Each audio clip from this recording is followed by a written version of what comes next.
Oh, okay, looks like I'm live. That's good. Right. I've taken a couple of days off. I can barely remember how to do this. Right. Think. Okay. Seems working. Chat's working. What else do I need to check? Music is working. Maybe it's a little bit low. Should be good. Right. Right, I left notes for myself. Update the cache with item prices. So yeah, I was thinking how to actually implement this. And I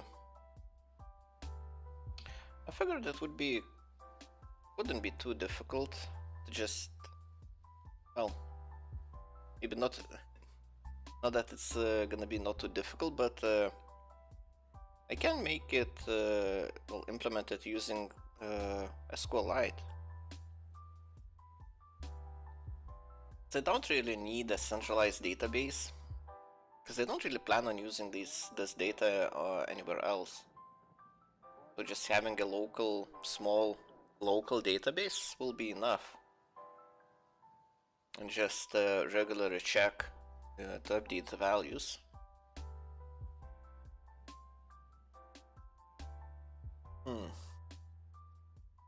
Just the question is how fast it will be. Will it be fast enough or not? Because yeah, the volume is quite high, and what I want to do is check each item in the database if it's there. If it's not, create a record, then get the values, the prices. Well, if it's not there, and let's say the data there is older than 24 hours, I want to update it. So I wonder how long can I make the request? Like how many items can I request at once? Because it's all lists, if I remember correctly.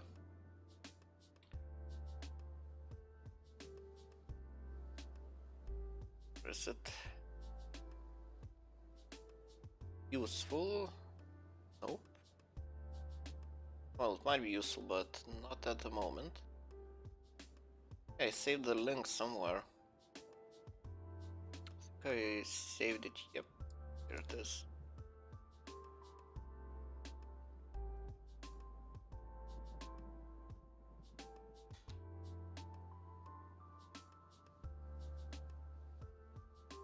So,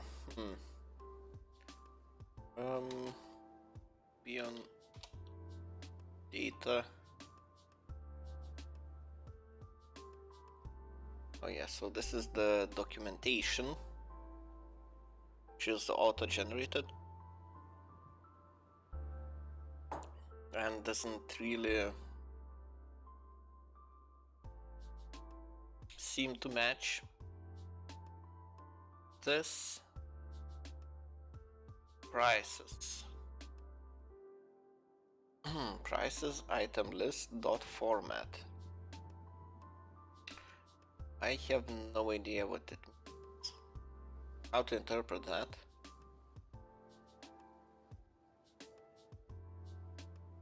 Okay, item list, I have the list of items. There's a dot. Format. Well, maybe that just refers to parameters.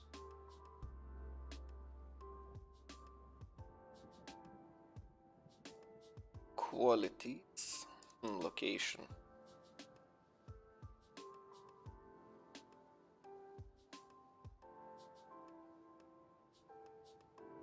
Name description. Really look like a description.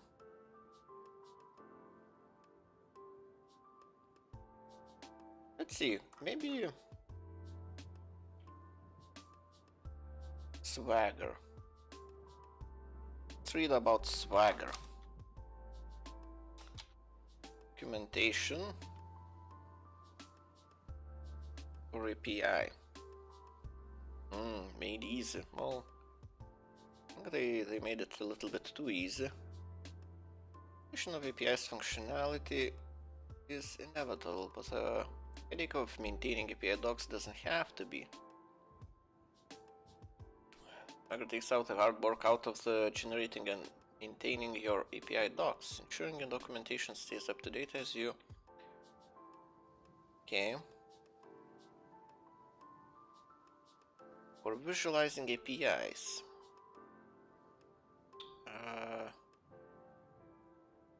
Okay, this all sounds like marketing speak.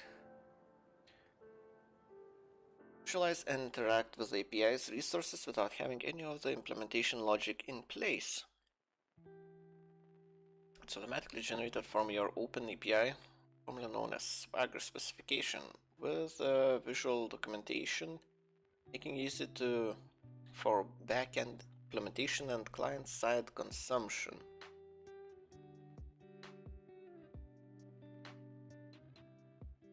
Okay, let's see their demo.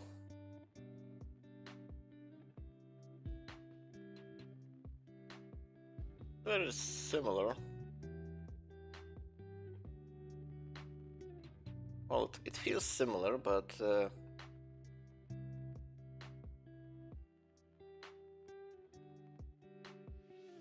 ID of the path to update. Yeah, at least this has some description. Like having no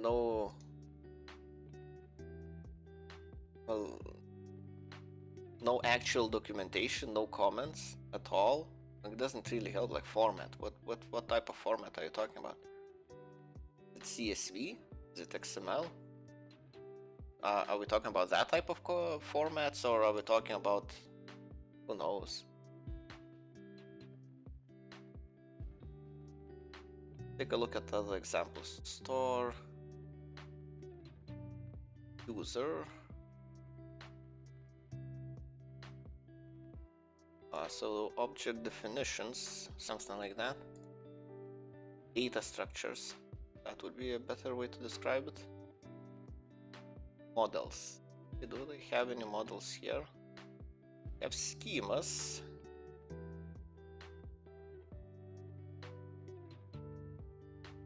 Right, minimum price, price min, price max. It looks quite clear.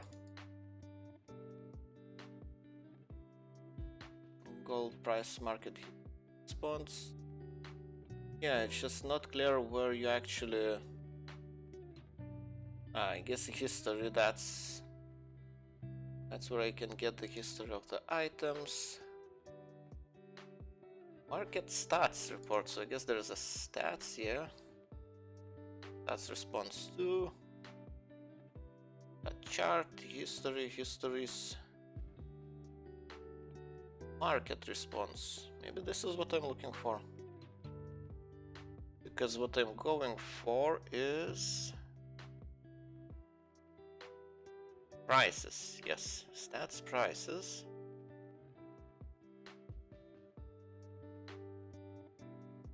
Doesn't seem like market response would be the one.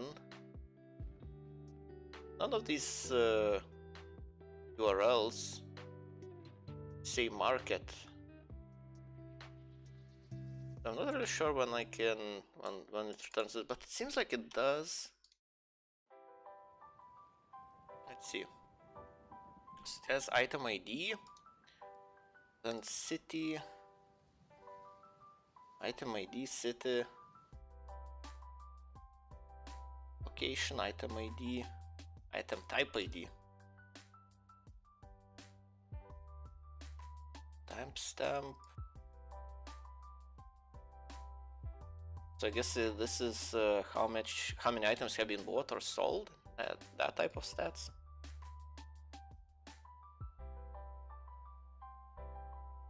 Like these market stat responses, well, these two have timestamp as their first field, and this says item ID, and then followed by city, which is probably, well, this is the location. So none of these seem to match, except, well, this one matches. Item ID, city, quality level, sell price minimum, quality, sell price minimum. Yeah, so it's I still don't understand how to use this document. How is this useful? Does it say? Oh yeah, well, at least it says that certain fields are optional. Nullable true. How? Yeah, how would this be null? I'm asking for an item price and item type ID. Oh, this is type ID.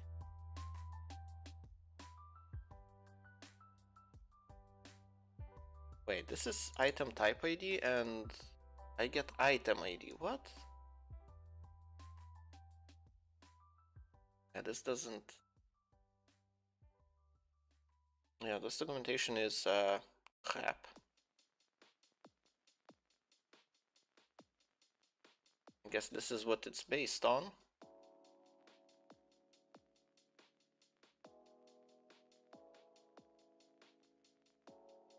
Right.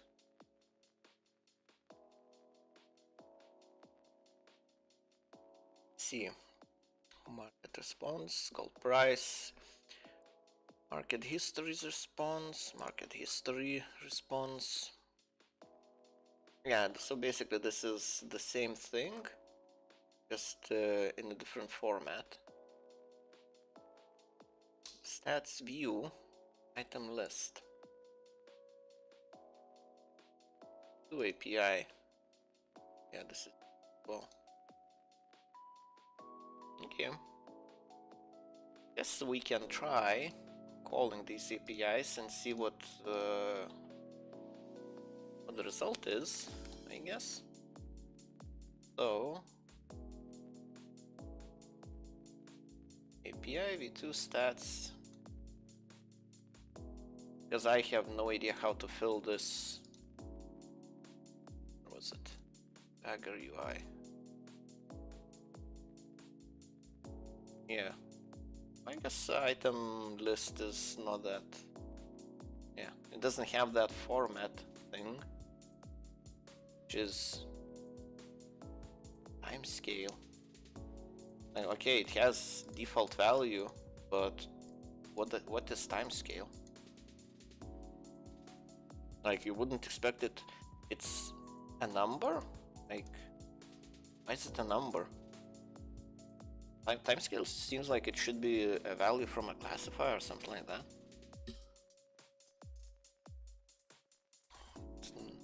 It's very odd. Yeah, so let's try stats view. Stats, prices. AV2.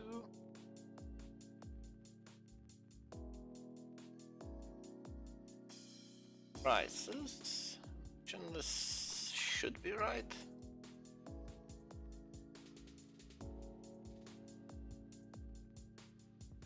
Right. It's a cool response. I got item ID, I get a lot of stuff. For all qualities as well. Price minimum. Black market, wow, that's even a thing. Well, definitely looks cool. Definitely looks useful. Right, but Morgana's rest, so it only even has the areas in the black zones, black zone cities.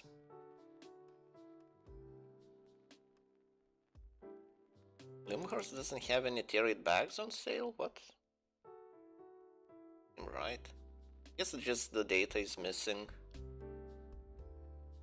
well, since all of this data is collected by a plugin that people use, which sniffs out packets from your network traffic and sends the data here, well, to the albiononlinedata.com.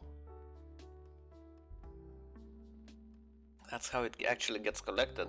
So it seems like people in Limhurst, well, no one is using it on Limhurst, so there's no data.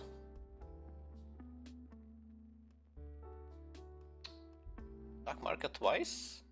Oh, this is for a different item, add 3, so this is enchantment level 3, if I remember correctly.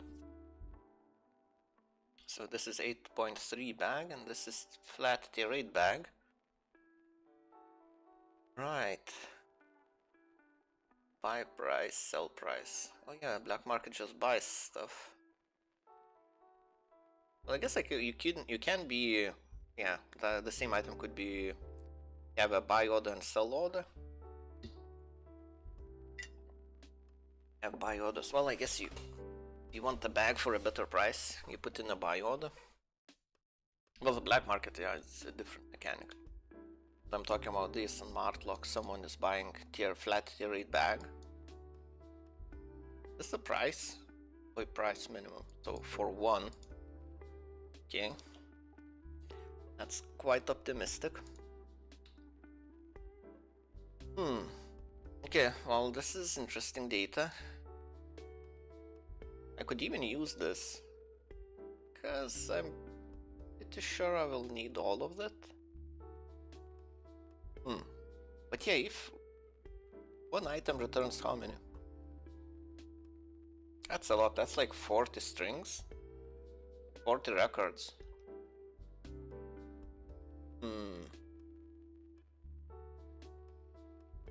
Yeah, that's a lot of data. And like I get, what would be a normal amount? So you get the full gear. Open Discord. What test? Something like this. Yeah, you get a bunch of items at once. Well, I guess in cases like this, we have 5.1 items of 3 different, well, 4 different qualities. Yeah, there are quite a few items of the same tier. Enchantment level. Okay. Still, I would be storing a lot of data that we don't actually need. Seems.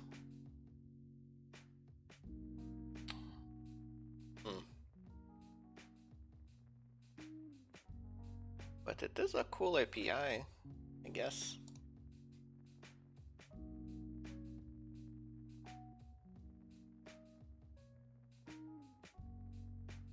Creates a table as well. It's interesting. I would have expected some sort of JSON as a response. Maybe it is a JSON. Check.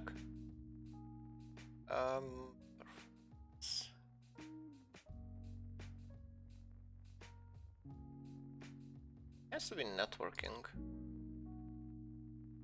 Oh, it doesn't reload the page.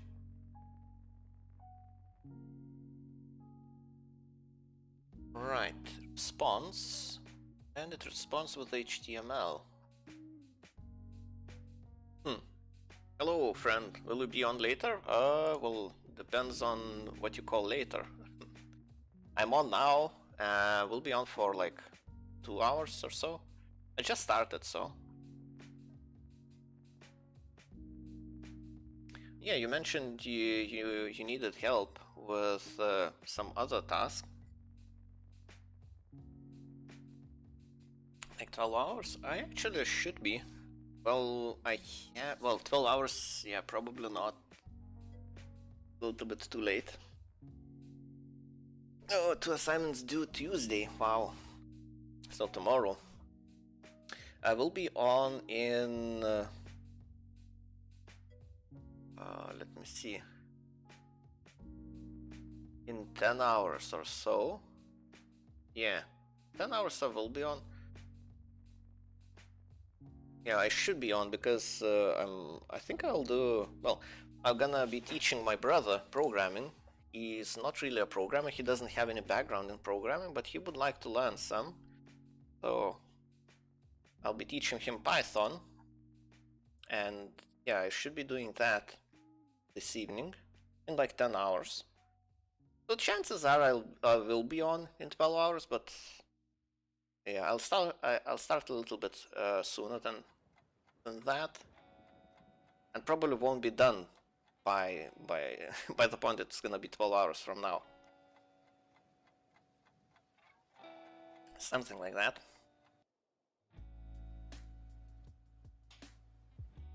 So you have 2 assignments due. Okay, well, hopefully those assignments aren't well, have you done anything for those assignments?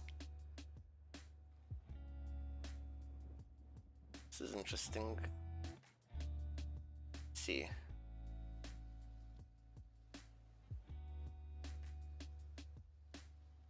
Item list format. Like, this indicates that it is required. I'm pretty sure I don't provide it.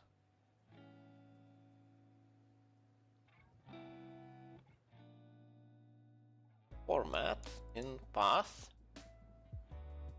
Required true.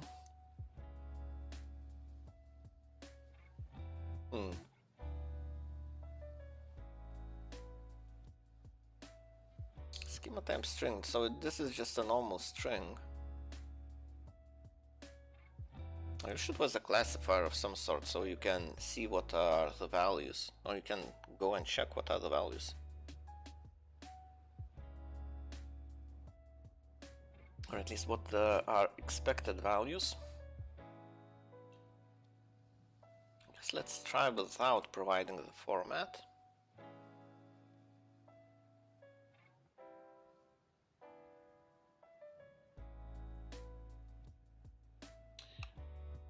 This and item list, same.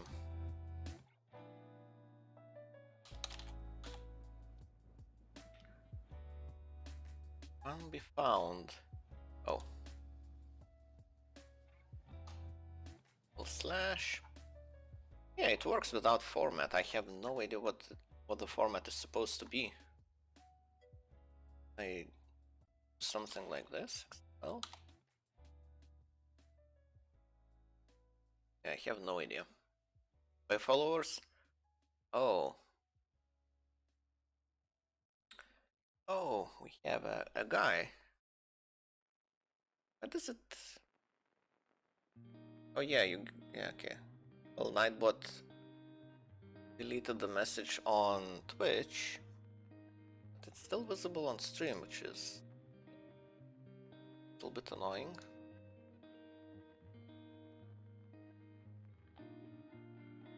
Easy. Okay, that's interesting. So it returned what? What am I looking at? Item ID, back, city. Oh, this, okay, now city.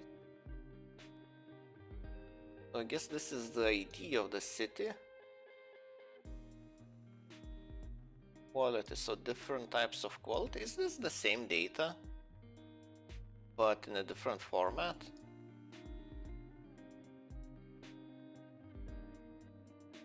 Looks suspiciously similar. Quality, sell price. What would be?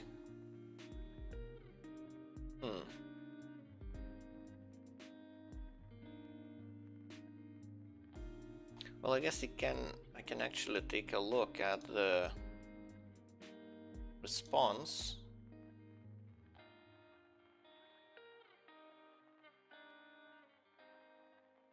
Is it stat prices? Yeah, stat prices.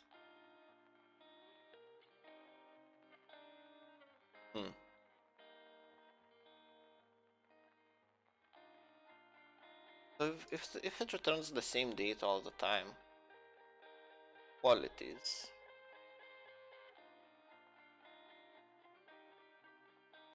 How do you? Oh, I guess it's just another it's a query parameter. I have it here, yeah, quality.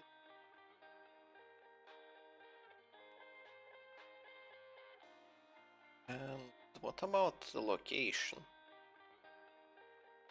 Let's just have one quality. It should turn a lot less records.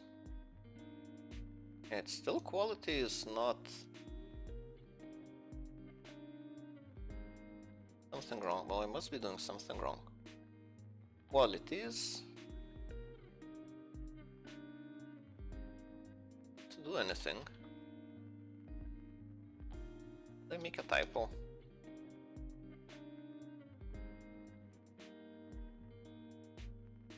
Do I have to provide all the parameters? Or it doesn't work? Locations. Let's copy it from here. Locations.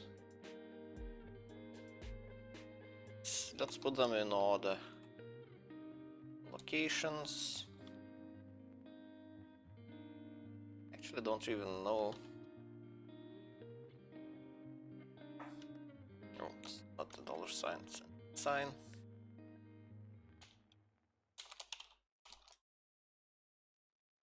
Do anything?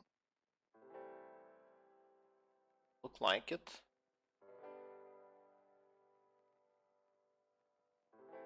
The location, quality, black market, city.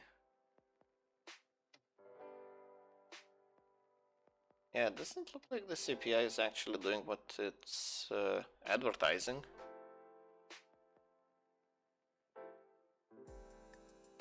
Sample value. Yeah, like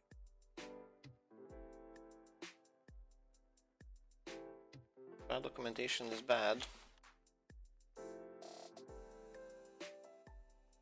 Select the definition.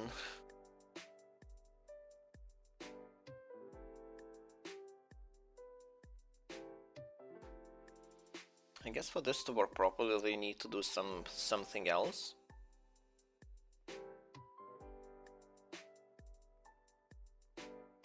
Right.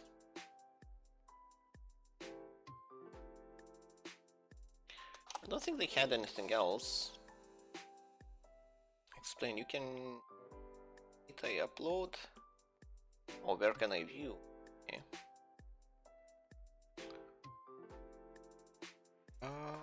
Sun is optional. Sun can be replaced with XML for XML. So I guess this is what they're talking about. .json or .xml. So this is the format, I guess.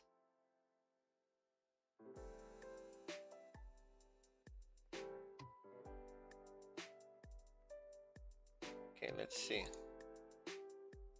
XML. Item.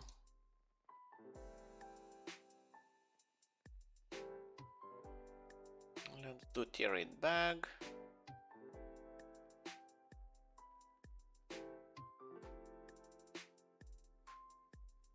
Execute.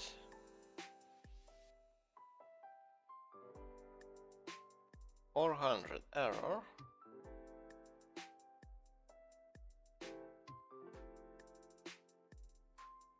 Limit.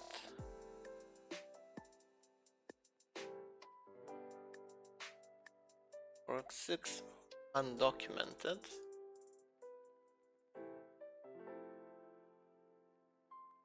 Oh, it put double dot, so I don't need to put dot here. Okay.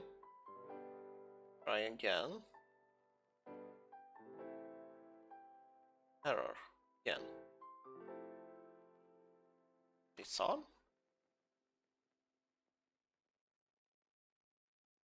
Okay, so XML doesn't actually work. Okay, that's good to know. It has to be JSON, and all it returned is times. Oh yeah, oh no, it has prices as well.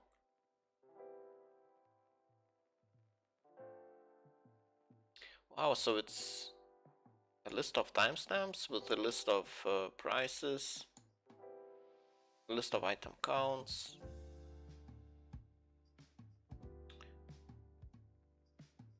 That is what I need. Let's try providing more values. Location.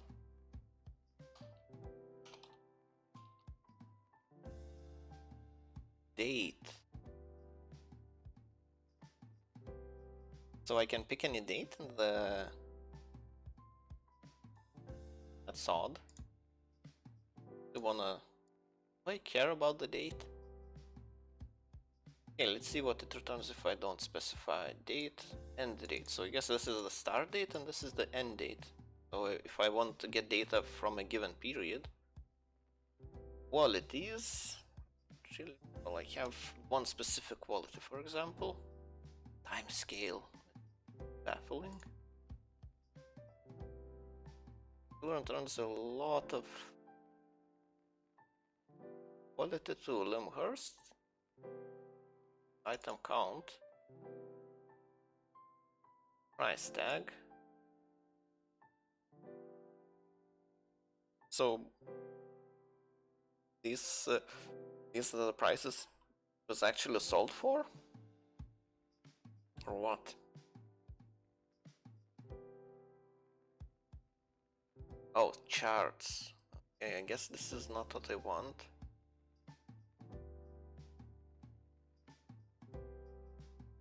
Oh, so this is if I want to... Yeah, okay, then makes sense. So here you can show how the quantities and map them to their timestamps, and you can put a graph showing when how many items were bought at 6-hour intervals. I guess this is what the interval is for. Okay. Right.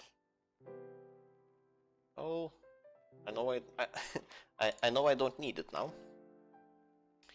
Right. If this works, I'm pretty sure it doesn't. Copy the tag. Location. Wait, look, Limhurst didn't have any sales. So something else. Artok. I remember correctly. That's how you spell it. Quality. Yeah, 2 should be quite common. Okay. So it returned only one record. That's good. Read back. Quality level. Sell price. Minimum. Sell price maximum.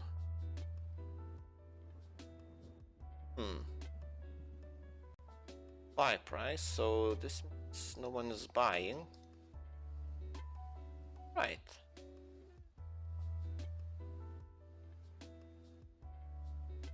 Now the question is, how do I actually calculate the value? What will be the actual value of the item? Well, I guess I need to take into account that any of these entries could be 0, and another question is, should I consider all of these values? Sell price minimum seems like the most important one. So this is how, like, what's the cheapest price someone is willing to sell it for the given place. See, if I don't provide location, then I should get this, of all locations. Bedford, Morgana's Rest, Martlock, Limhurst, Port Sterling, Albion, Bridgewatch, Black Market. Wait. So, because Morgana's Rest is not the only Black Zone city. 2, 4, 5, 6. 6 towns. Is that right? I think it is. Let's look at the map. Albion online map. Remind myself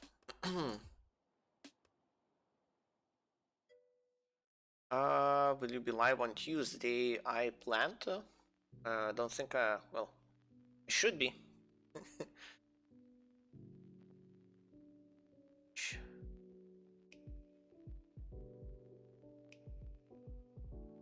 So we have 3, 4, 5, 6 cities.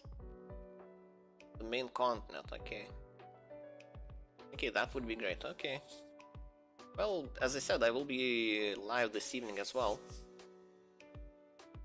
I'll send you some paperwork as well. Well, you know, I appreciate that. Well, hopefully, I can help you. I can't imagine being too complicated though. Let's see.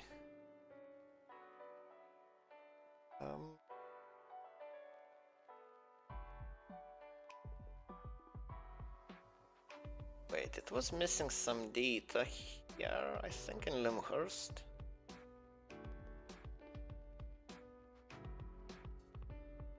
Oh, maybe for item quality 2 there is some data. Limhurst. Yeah, it does actually have. Someone is buying it. Yeah, how do you actually calculate the value? Like in one town you can, well, someone's buying it for 200,000, and in the next town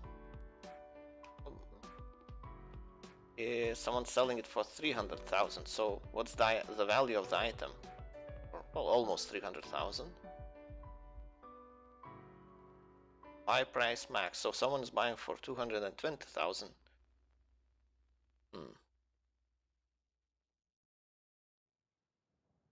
Yeah, here's the same town.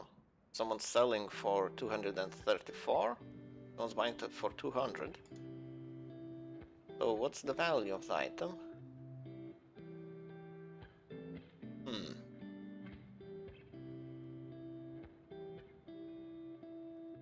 I guess, yeah, it's not really...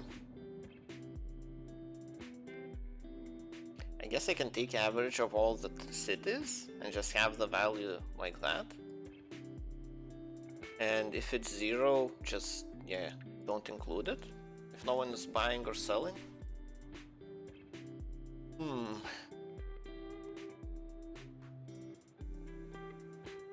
So I guess the cheapest price you can buy it for and the highest price you can sell it for, and take average of those. Maybe that would be a good way to calculate its value. What would that mean? That would mean that would always result in a price that is more than someone's willing to pay, but less than someone's willing to sell for.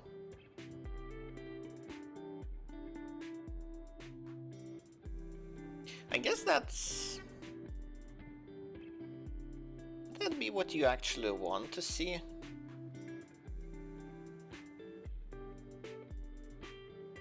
I guess it could be convenient to see the value in a price you can realistically sell the item for.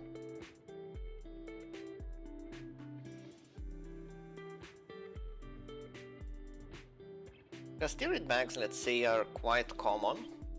Let's try something else that's not that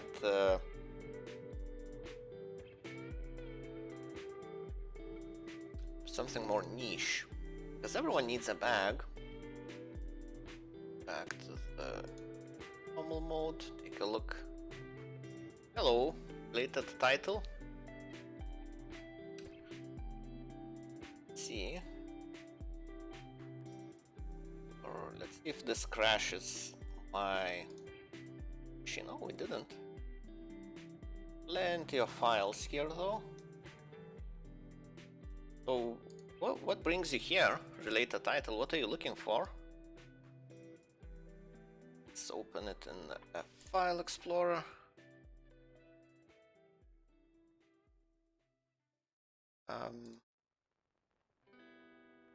Right, this.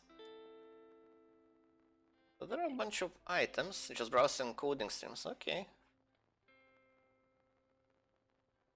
Looking for anything specific that interests you? I'm doing, well, I will be doing some Python programming. Just trying to figure out the API I will be using. Would be more niche. Some daggers. Can I just zoom in? Oh yeah. Oh, this is much more viewable. Ooh, this is interesting. So this is an item that doesn't really have quality, it doesn't have enchantment levels. And I imagine the ID... Yeah, this is the item ID. Try that. Not really, I like looking at things I don't normally work with myself. Ooh, what do you work with yourself? Like game development and stuff, which I never do. Well, I never do game development as well. This is not game development, this is just bot development, Discord development, Discord bot development, I guess. Wait, where was it? Here.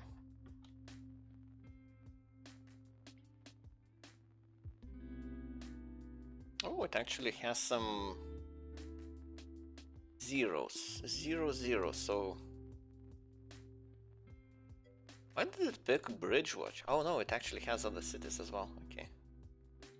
Bedford, Martlock, Imhurst. I know use Node.js mainly. I've used Python and C before too. Node.js, yeah. Node.js I've used a little bit myself as well. For PayPal integration. So I have a Node.js server running and monitoring when people pay for the bots. So yeah, but that's pretty much it. I don't really use much of it. Node.js is a really cool technology though. Oh, I have quality. So if the quality, okay. Let's remove the quality because it doesn't actually mean anything. Do I get better results? No. It just defaults to quality 1. Like it doesn't have any quality. It's hard to believe that no one is selling this item. Doesn't seem right. Maybe people who are actually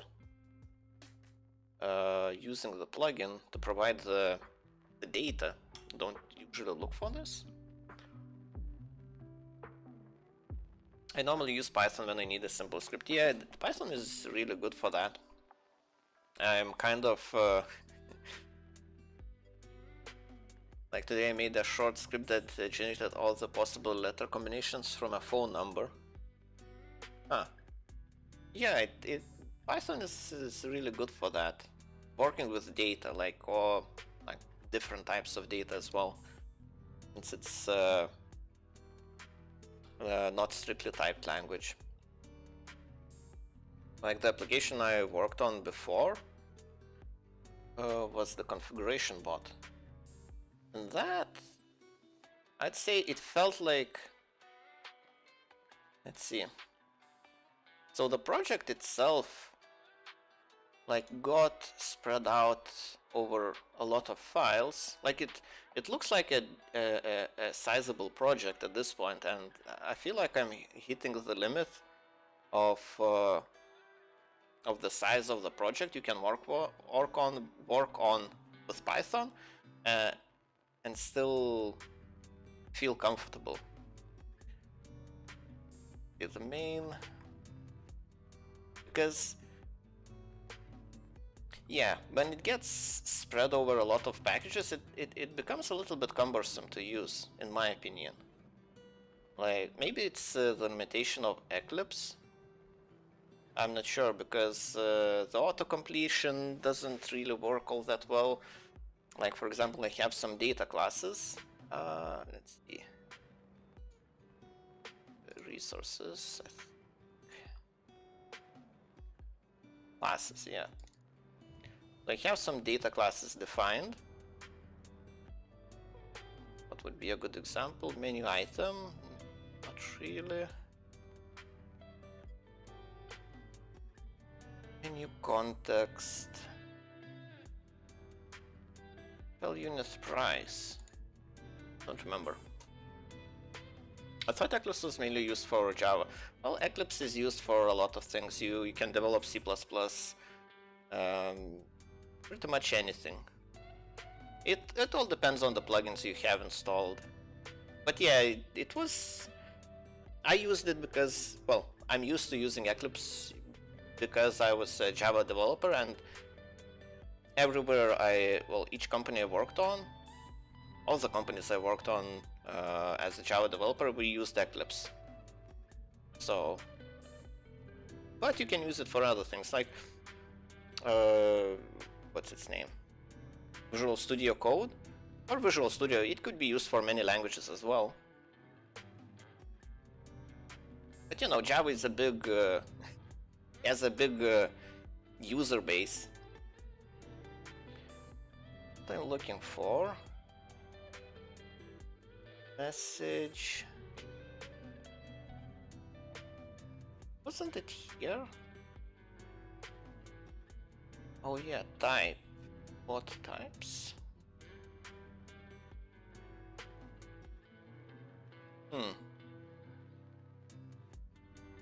Maybe I'm... But yeah, like when you have stuff like this, and it includes other types inside, it doesn't really work all that well. Yeah, I don't remember the actual situation. Button styles? Maybe, I don't remember. I've only used the Visual Studio Code. You have a lot of typos in your comments. Yeah, could be.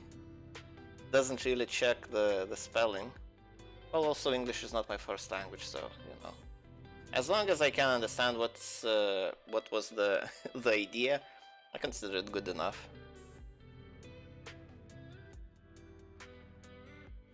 Right. Well, if you feel like some typo is too egregious, let me know. I'll definitely fix it. But yeah, I'm not really... yeah. Grammar is not my strong suit. Right. All of this is zeros and useless. Wait, is this true for all the items? Look for something more common that doesn't have any quality. Because that would be quite annoying. Journals. I guess journals should be.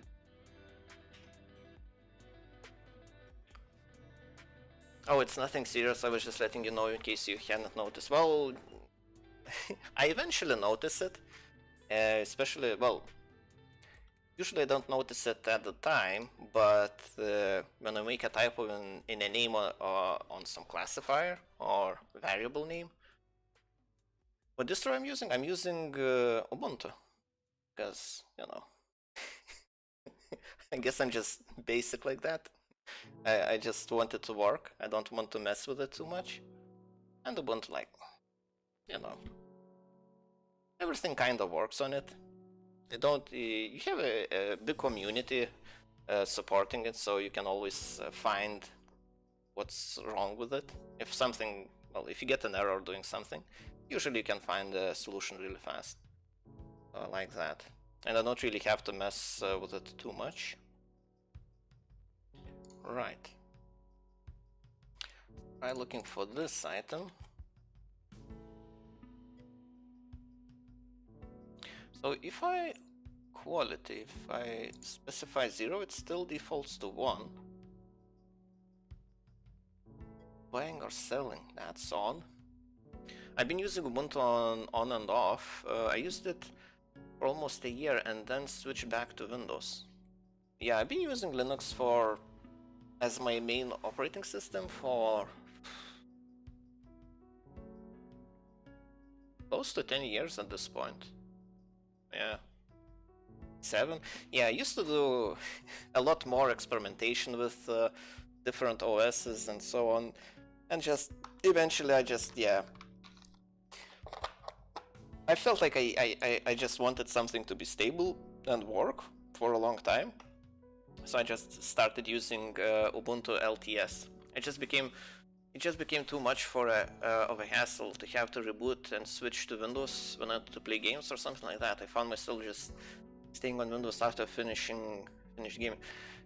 Well, I solved that issue a little bit differently. I have a different machine that basically doesn't have a monitor plugged into it, so it runs Windows, and yeah, I just stream games over Steam using from there, using that Windows machine for the games that require Windows. But my solution usually was just to play games that run on Linux natively, and I set up the second machine with Windows in it, just because there was a couple of games that were Windows exclusive. Otherwise, I just run whatever is. Oh yeah, and I had spare hardware as well. So I had some spare hardware laying around, and I thought might as well build another separate machine for Windows. In those cases where I need Windows. And this doesn't seem right. Wait, not this. A lot of games I played didn't work on Proton Wine. Yeah, I don't like reusing Wine, but when it's encapsulated in with Steam launcher, I'm kind of okay with it. But if I had to mess with it myself, yeah, I wouldn't be willing to do that. Oh, this is another thing that doesn't have any quality. So does this mean that any item that has quality? Let's delete this value. Will not have any prices.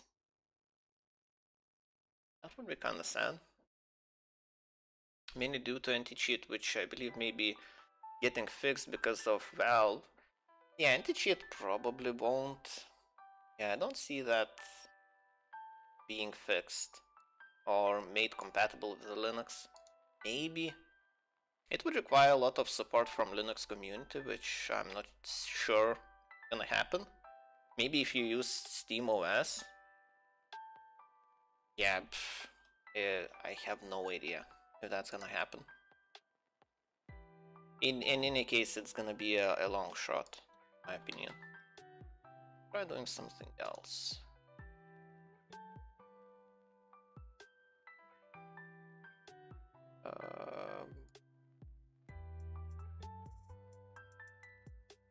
Have it open anywhere, do I? Oh yeah, here it is. Let's just change the item. Because I feel if I don't specify any quality or location, should find something. Yeah, it's all zeros anyways. Well, Valve's Steam Deck is using a fork of Arch. So they're working with Battle I believe, and some other anti-cheat vendors because they want to make sure all the popular games run on it. Oh, yeah. I guess, yeah. If anyone will do it, it will be Valve with their SteamOS. And maybe it will get adopted by other distros eventually. Still, it's gonna be a long road. Because anti-cheat, like, it's very invasive. So I'm not sure how Linux community will yeah, I don't really see them adopting it all that easily. Yeah, this is not looking promising. Because certain artifacts are quite expensive and they don't really have qualities. What to do in those cases?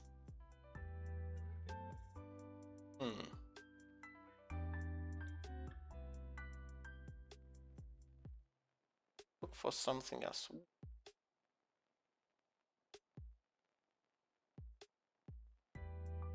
This.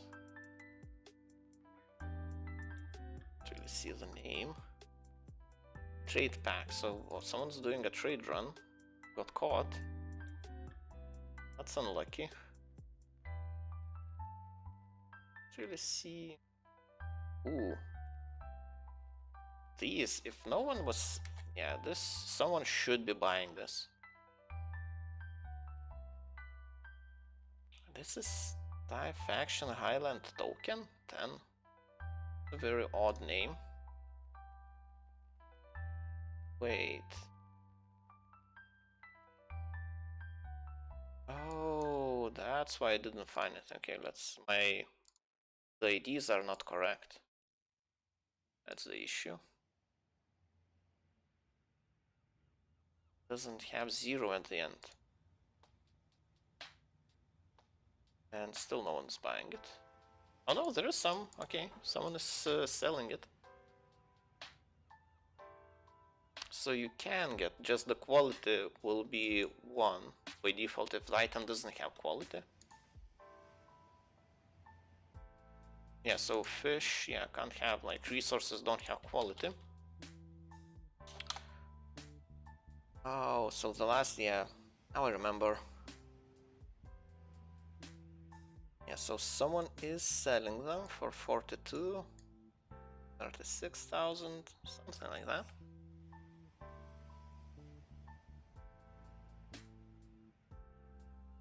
Buy price max.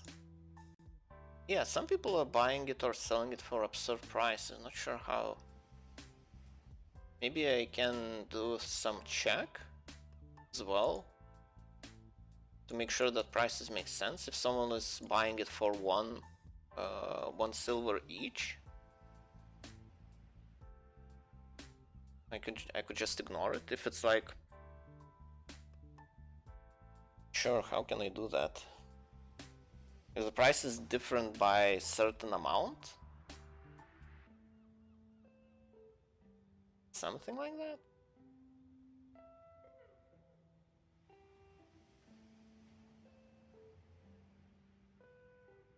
So if I provide quality as well as 1, should return everything as is. Get the same values? Yeah, I do. Okay.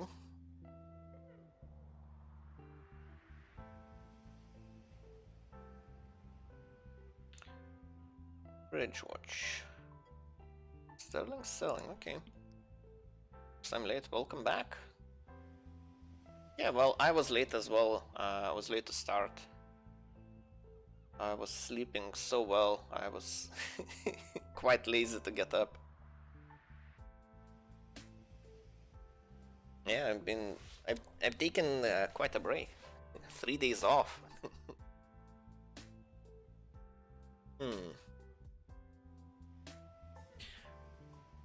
Right. I like how responsive the API is. That's really nice. It might help with implementation. Okay, if I do JSON, I imagine.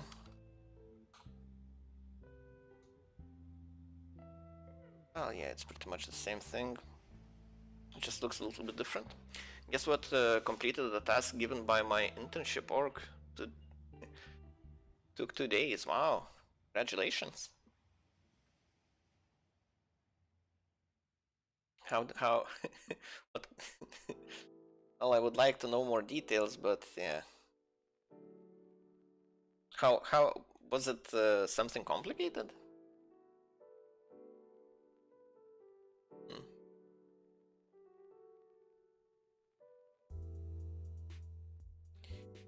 Right.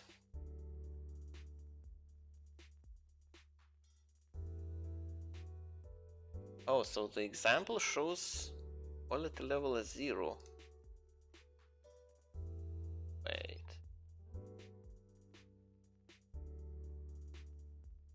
Yeah, these fields don't really match.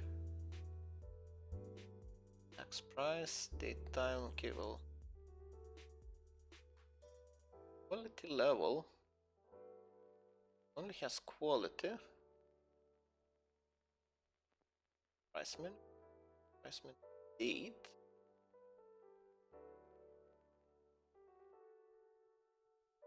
An actual timestamp. Oh, it's just string of type date time. Okay. Right.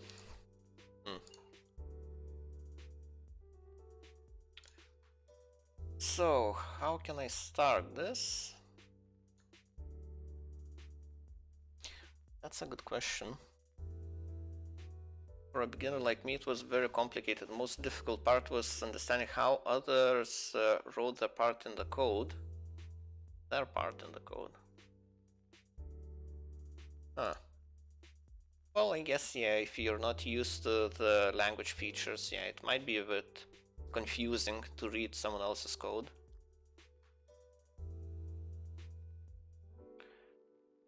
It shouldn't be, yeah, I can definitely see that being a little bit of an issue. Right. Well, this whole bot is written in a single file, so might as well add a new file for the database. Let's see.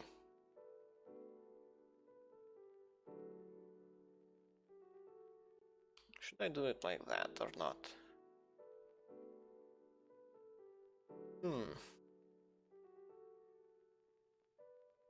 Hey, I guess it's fine. Yeah, I'll just add another file. Right. And prices. Well, this module will be responsible, but I learned so much. Yeah, that's good. Well, I guess that's how you learn at the beginning, just trying to figure out how other people are doing things. Well, the only potential pitfall is that you need to be learning from the right people who actually are doing best practices and so on. So you would be doing the same thing right off the bat, and wouldn't have to relearn things at some point. Right. So channel updates. Channel updates? What's the plan? Oh yeah. Well, hopefully this evening my brother will be on and we will start doing the new series of trying to teach him Python. He has no programming experience, so yeah, it's gonna be interesting. Trying to teach someone who doesn't know anything about programming, basics, or well, we'll see how far can we can push. My plan so far is to use Python documentation and their guide.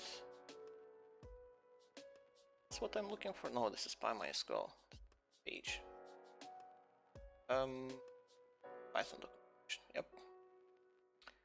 So I think I will use this as a guide and just go through whatever is listed here. Well, I won't be reading.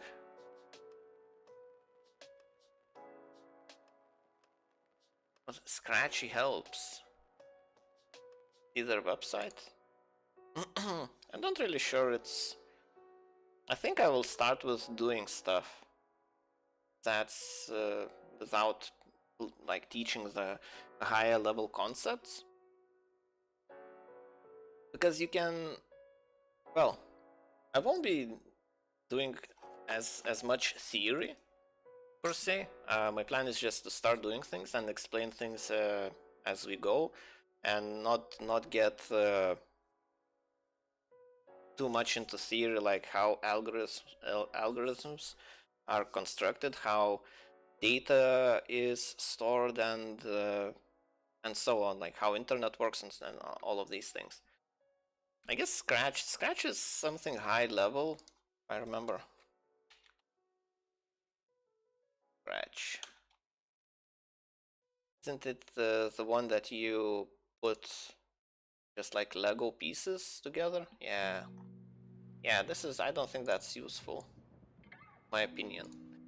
Because yeah, you can explain things like concepts about programming that way, but you know, it's much more interesting when you can actually if you can actually do things with a real programming language. I feel like it's much more rewarding that way. Because at the beginning you don't really do much. So yeah, we'll just skim through this. And yeah, well, if he wants, he can go through the theory.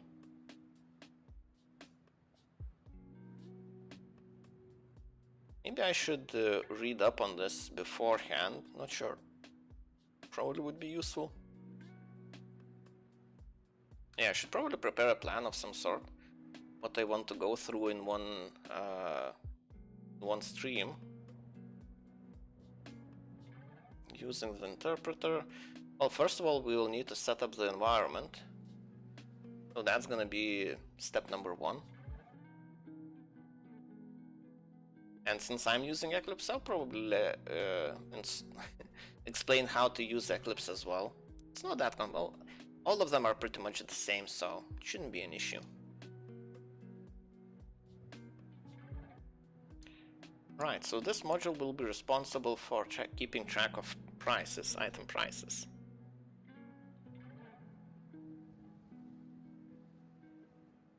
Prices.py, is that a good name? Hopefully.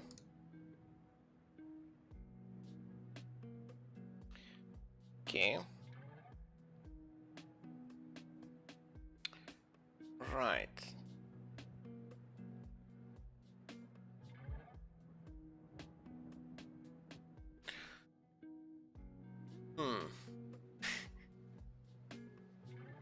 Well, there are so many ways to do this. I'm not really sure what's the best way. What's the optimal way.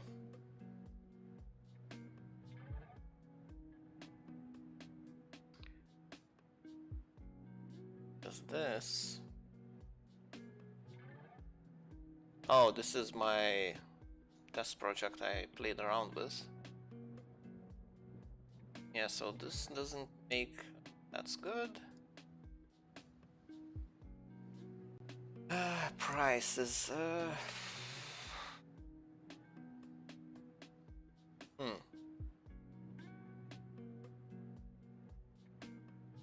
Well, first of all, I need a database. So I guess I need a new script to initialize the database.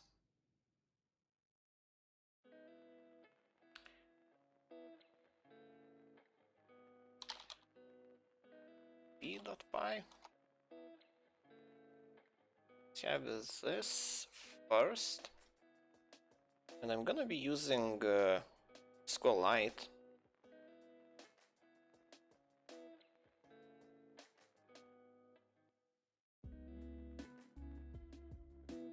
Because I think local databases will be enough. Don't really want to use... Yeah, there is no need for using... Well, the only issue with the SQLite that it doesn't support multiple, like multi-threading. You can't have asynchronous requests. Well, you can't have 2 queries being executed at once, which might be a bit of an issue.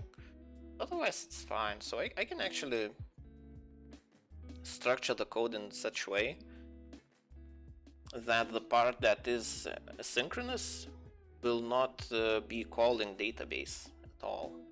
We'll be just checking the cache, which will be just dictionaries in memory.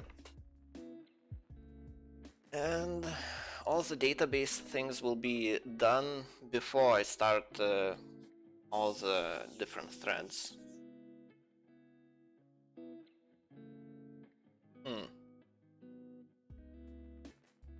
Right.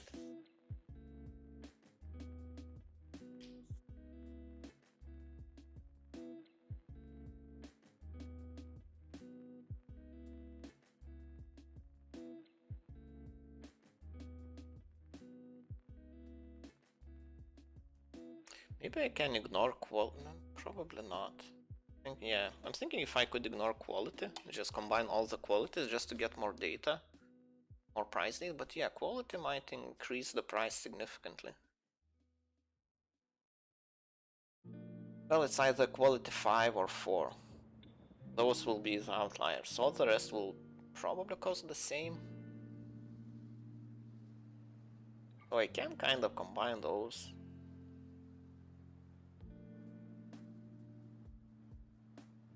Oh, I could use it as a fallback. My fall is left to 20, to 50, yeah. Someone followed me during the weekend. It was a little bit surprising. And I guess, well, I asked people to subscribe on my Discord, well, on my every time's time bot, so I guess from time to time someone reads it and follows, which is fine. Right. How do I actually use my SQLite? Port SQLite 3.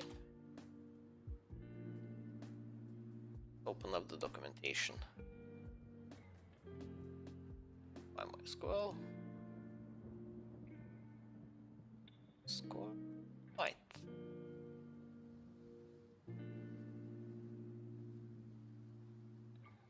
Right, it should be here as well. Right. E.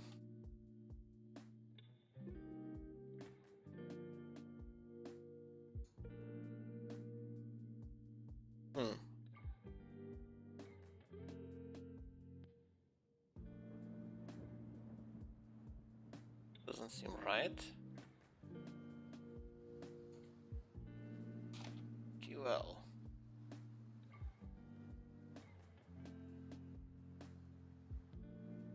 Wait, did I? Yeah, it doesn't have G. Well, it's spelled completely differently. Okay, well, whatever.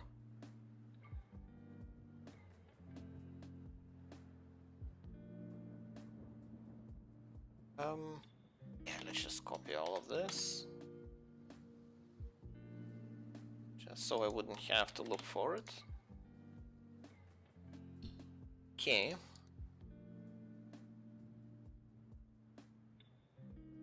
Guess I get the connection. Yeah, logging first. What I need? Logging.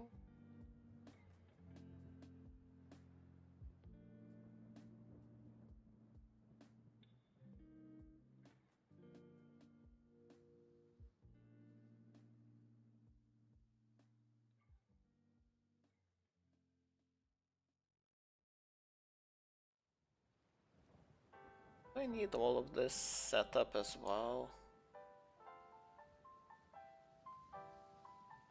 Like I could move it to some helper method. Like, I don't really care.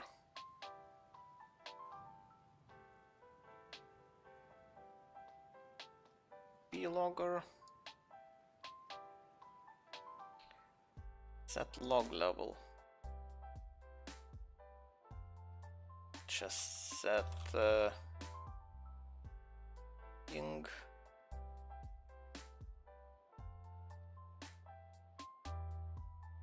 level.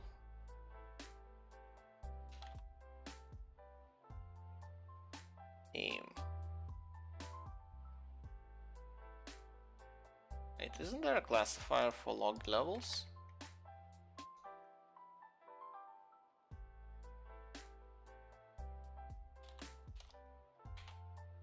In here in the documentation.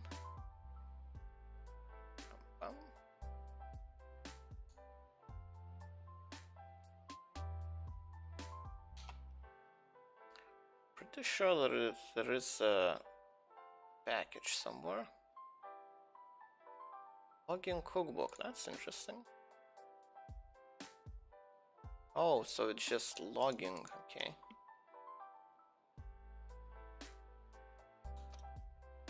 Can just debug. Looks good. Yeah, I guess I need both.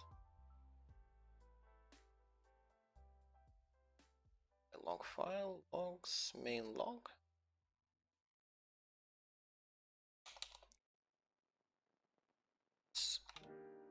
Main.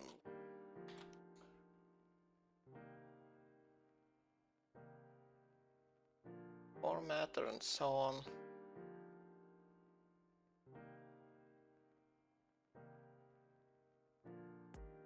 Wait, why doesn't it have formatter?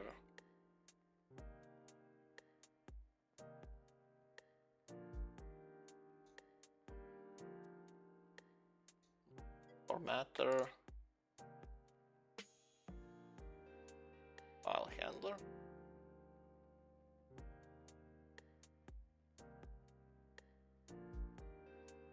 Oh, so it gets added here, okay. Does your brother speak English? He does. You can't understand Lithuanian. Well, hopefully we won't have to resort to that. I wasn't planning on speaking Lithuanian anyways. Well, it wouldn't make sense. I wouldn't be streaming otherwise. And let's just add here as well. Right. Yeah, I guess I can't really do anything else here.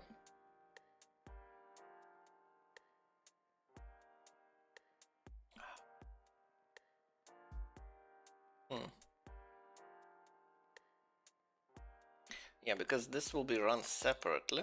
Well, it's supposed to be run separately. Hopefully, well, we'll see. I actually talked to him about this. I said, well, since my cousin got very conscious of his English when you made a comment that his English is not as good. So I warned my brother in advance that be aware of it. Don't worry about it, but you know, people might comment on your English. Hopefully, well, he said he should be fine with it, and eventually he should just, well, after a while he will get used to, and like his English will improve. He just needs practice. Hopefully it's gonna be really fun streaming with my brother. It will. It's kind of rare for us to do something together. I made it a joke as he was insulting your stream. I didn't mean it. Yeah, well, that's fair enough. But he got really, that comment got to him, apparently. Something, well, whatever. I'm not really worried about it. He was kind of being an asshole, so you know, I can definitely understand that. Let's see. I'm not blaming anyone. If you're worried about that. Logging and so on, cause okay, the database. Prices.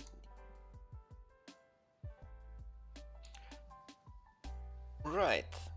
Do I need any other tables? I think it's just one table with prices, and that's it. Table prices, date. Do I need an ID?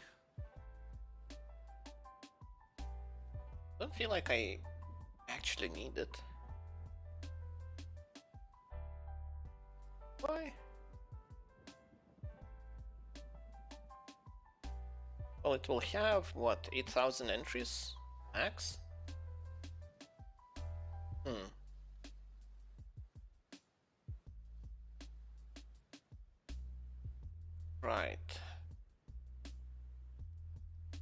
Maybe I just save the calculated value, just don't think about it. I think I'll just do that. I'll just save one value, which will be average price or something like that, and don't worry about different locations. Date, timestamp.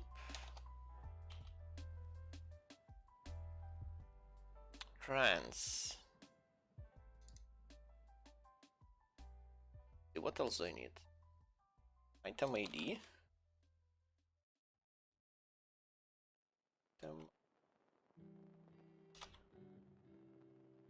Then price. I feel like it just should be an integer.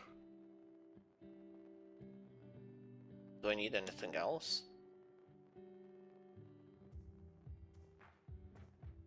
Because item quality and enchantment level are part of the ID. At least that's how I use it. Should I be using it still?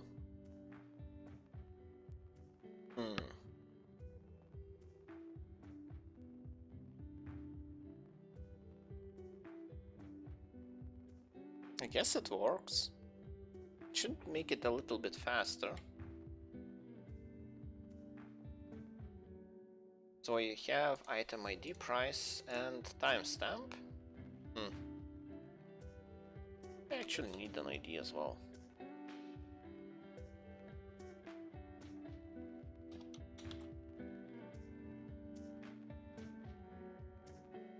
Where's that project we probably could take a look at? Template.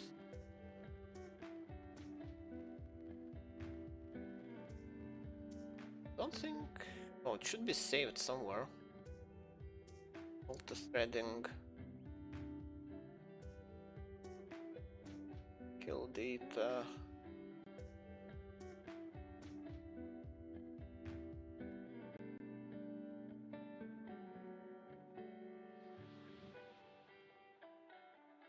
Did I write any code? I think I did.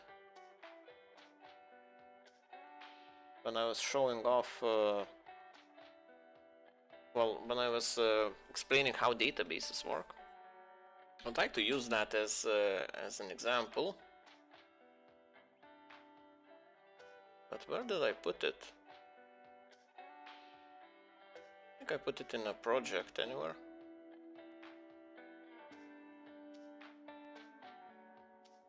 Did I?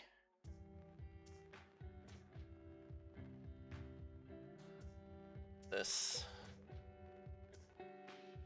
Oh, doesn't feel great. I need to go AFK for a bit. I'll try it with my stomach again.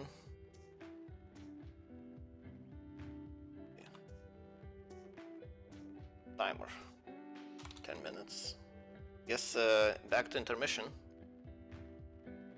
Here, stream recording maybe? Yeah, I guess I could do that. Where did I put it? Be right back.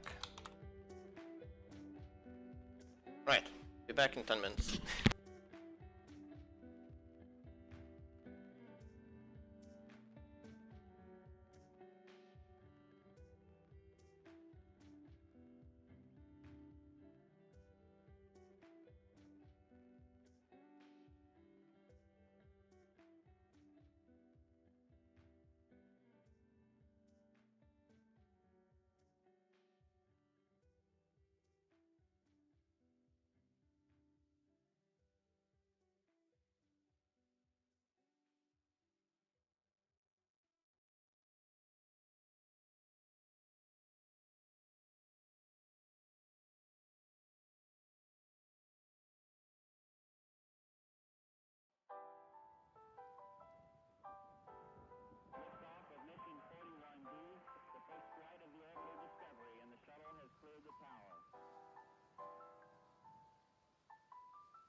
Okay, I'm back.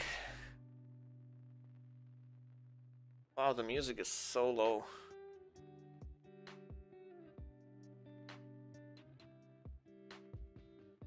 It's so chill.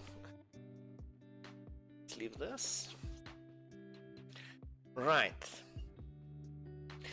Right, database.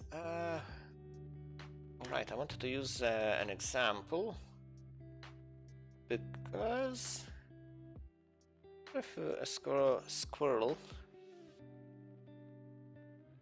might have all the queries I tested, at least some of them. Squirrel SQL. It's a widget for Twitch. Ooh. Countdown from. Take a look at the widget.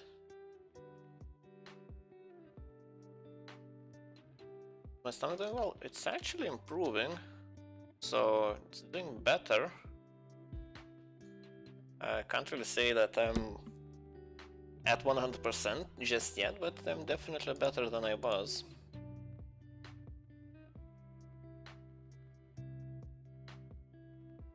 Countdown from. Which countdown? Right. You're right.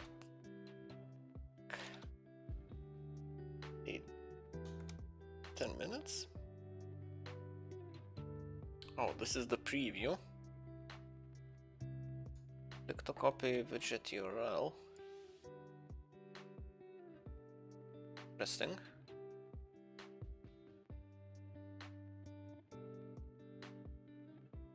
And what happens when it ends?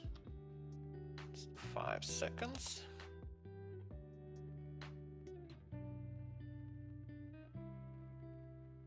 Nothing. Options: title, color, font. To create countdown overlay for your Twitch stream, simply put your values of the title hours.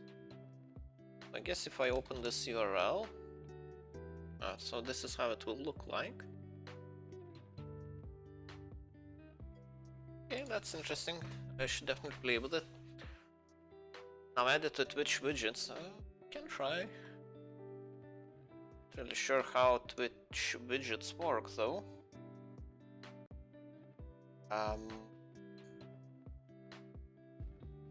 Add quick.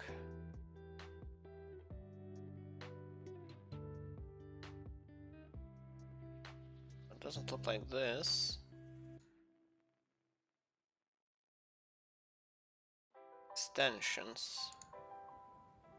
Don't think this is what I need either.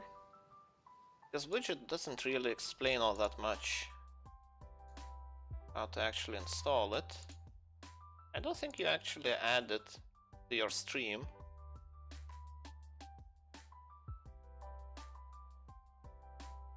That's something that should be here, in my opinion.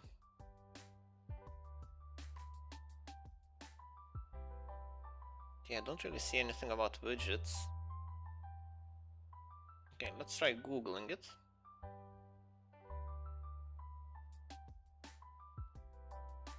Maybe there is a way to add this, but I don't think there is.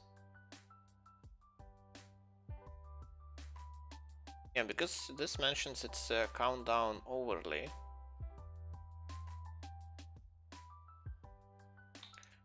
Okay. Widget to Twitch stream.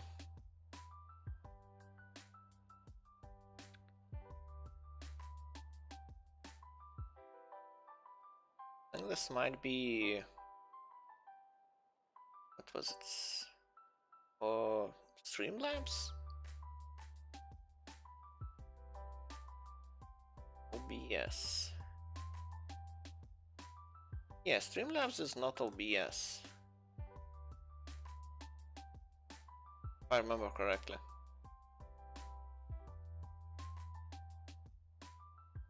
Or Streamlabs widgets.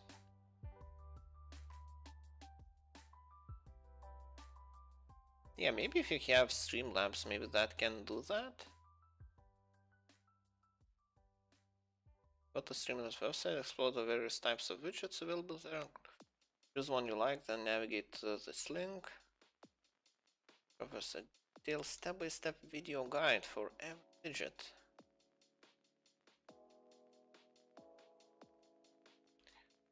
So basically,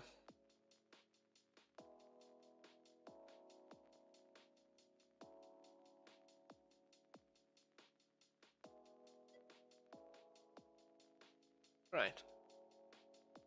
Yeah, looks like it's for Streamlabs. Yeah, well, Streamlabs has integration. Oh, remember that Streamlabs is nothing special. It's a cheap ripoff of Open OBS. So anything you can do with widgets, quote unquote, you can just do setup manually. So basically, you just have a tab open with that URL, and just have a box very similar to what the chat is. So for example, I have a window like this. I just open an OBS, add another source, window capture. Can I have a URL here? Probably not.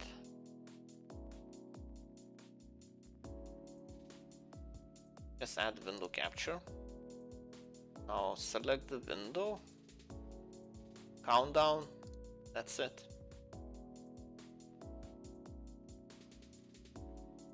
Well, I can even hide the part. So if I edit it, crop top, say 150 pixels. Okay, maybe that was too much, 58. Yeah, so, and that's your widget. Like, that's what the widget would do. So it's like nothing special, pretty much. So anything, if I refresh the window, it refreshes the timer and so on. So, and if I don't need it, I can just hide it. I guess you can't really see. Well, probably weren't able to see what I was showing. Now that I think of. Okay, so now if it's hidden, it's there, but it's not actually visible. So, you know, you can do it like that. I imagine the widgets do the same thing.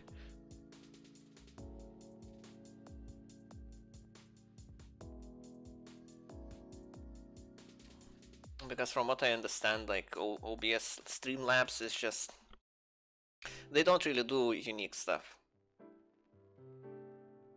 Let's see. Does it remember the queries? It does not. Save. Can I actually load file? A file. Ooh. Queries.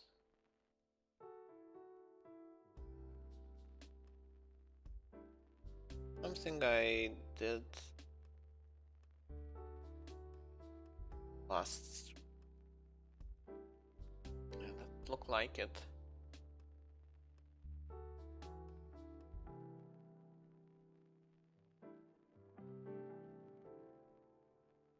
Says,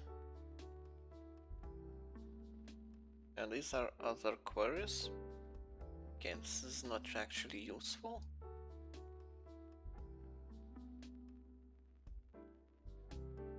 Alright, so this doesn't really help me. I'll close all sessions, exit enemies, yes. Right.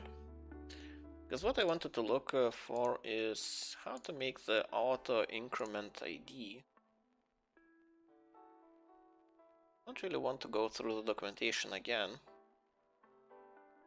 Especially since I did it once already. Should be here in learning somewhere. Caching. It's gonna be here.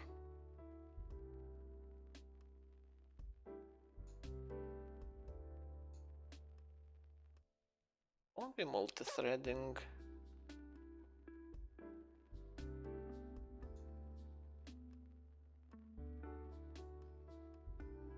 Yeah, where could I have put it?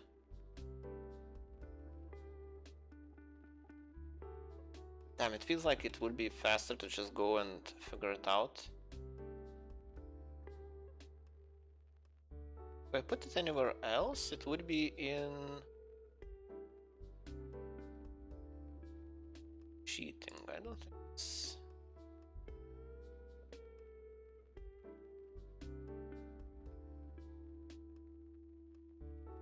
Migration bot. This might have something.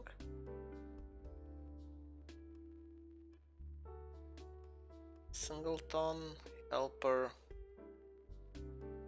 create bot. Okay, maybe. Doesn't have anything. I guess I'll just make a new one. Okay. Let's go read the documentation. Create table. Create table. Select column. Definition. Constraints. Wait, was it constraints? Should be primary key. Oh, there it is. Primary key. Auto increment. Okay. Conflict clause. We don't really do anything on conflict. Fail, maybe. Right. Just do that. Create table, price. Yeah.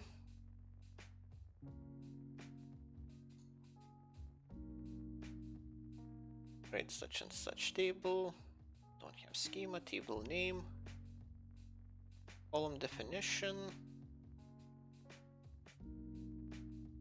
Table constraints. Oh, column definition is column name, type name, and column constraints. Primary key.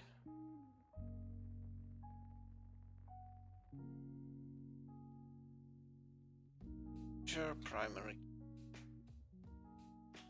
Can do primary.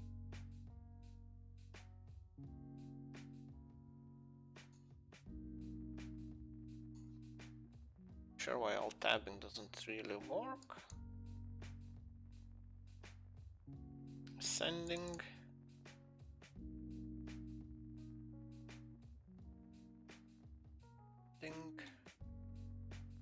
I need conflict clause. Conflict clause is on conflict. Fail correctly. Is fail, yeah. Auto increment.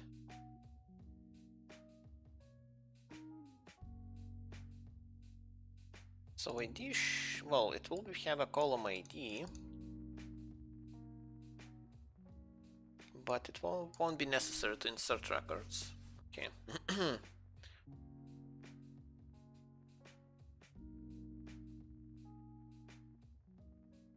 Right.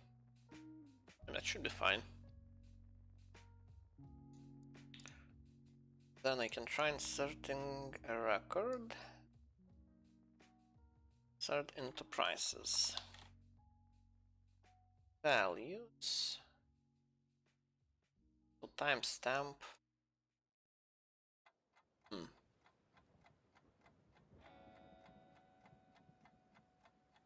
Should it be a string or should it be an integer?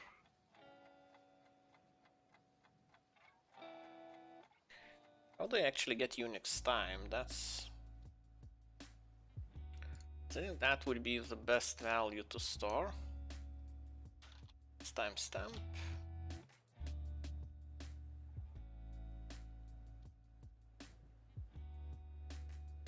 Python.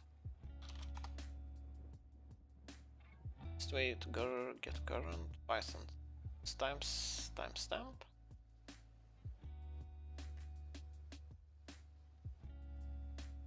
Ah, so I just cast it into integer time.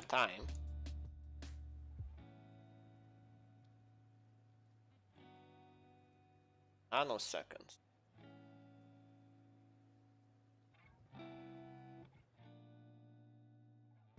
Second precision. Okay. Time. Let's do that.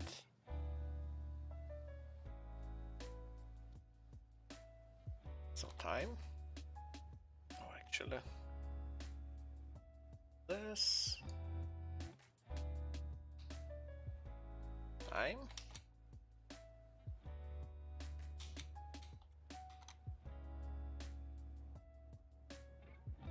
Oh, it's current time.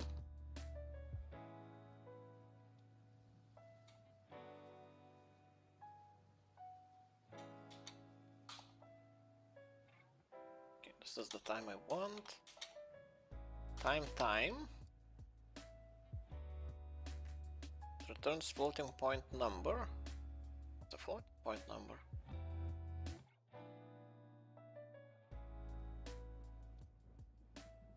So that's why I have to cast it to integer.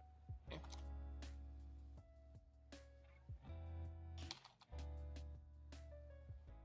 Then I have an item ID. Test ID.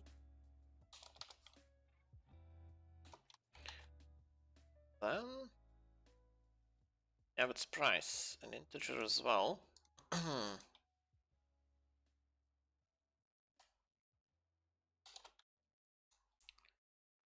Let's say 50,000.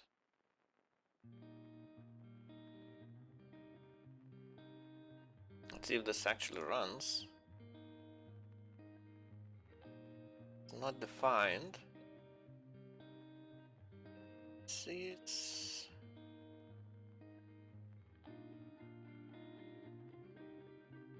logging, has no HP handlers. What?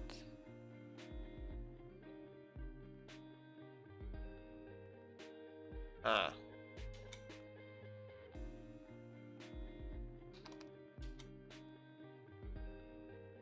Handlers. From logging. Port handlers.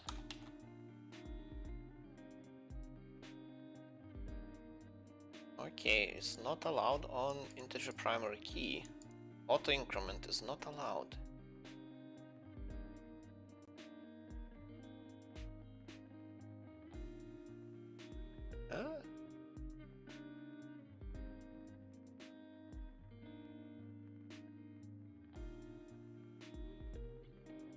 Auto increment is only allowed on integer primary. Oh, okay. So I guess it doesn't like int.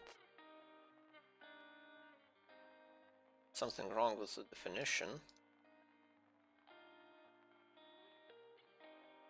Column definition, which is, yeah, it doesn't have any commas in between, so it should be fine now. 4 columns, but 3 values were supplied.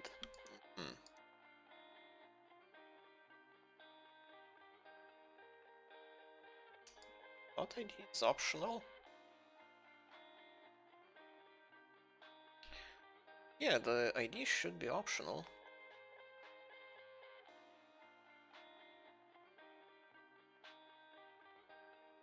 Fail on conflict. You just remove, no.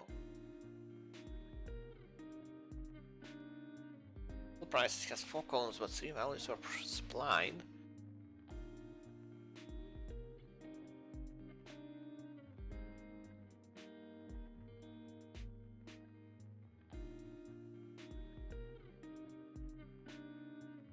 What if I move it to the back? Did that change anything?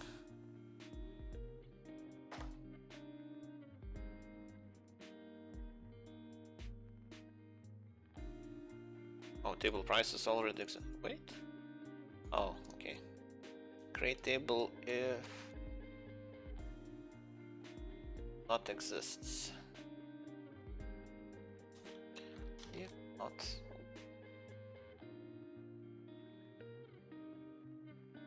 what comes first? Table name. Create table, then name. So before the name. If not exists.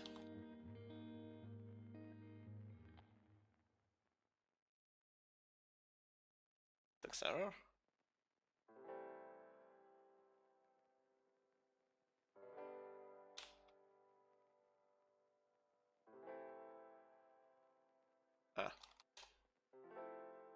Bracket should be here.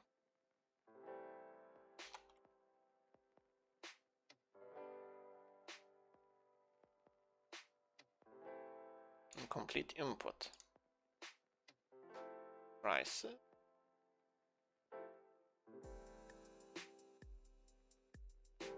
Timestamp.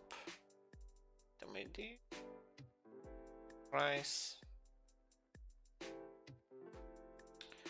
An ID, primary key. Oh.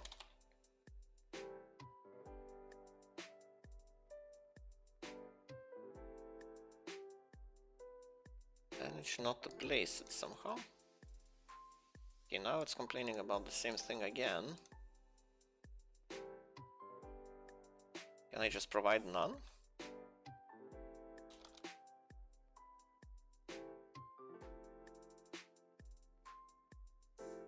Oh, not how I should be doing it. Don't specify columns. Into prices.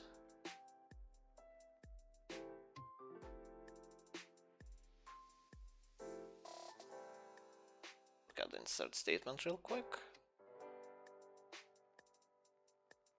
Insert keywords. Insert into table, then just list the columns. Okay. So columns will timestamp. Let's move ID to the beginning again. Like that's a better spot for it. The first column is the ID. Seems more natural. Put into prices, timestamp, then D.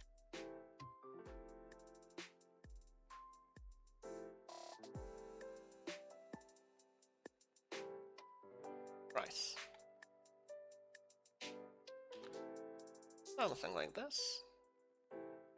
Okay, yeah, now it worked.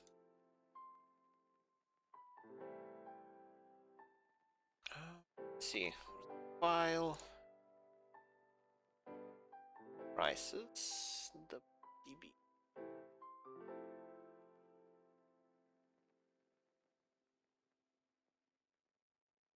Let's take the path. And squirrel SQL. I closed it. Just so I have a way to just quickly check what's inside the database.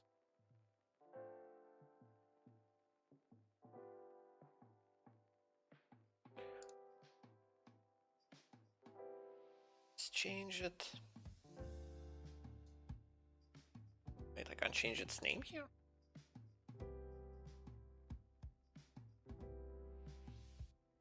Modify. Prices. Light.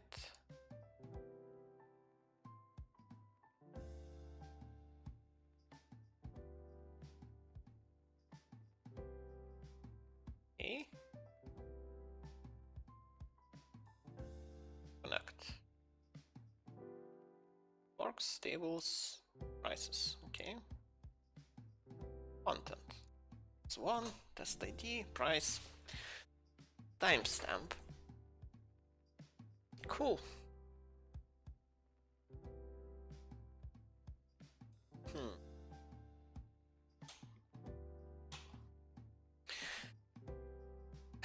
Okay, so how should I proceed now? I have the database set up somewhat. I think I need anything else. I don't even need this. So I just have a script that creates the database. Do you need this, all of this logging? Right.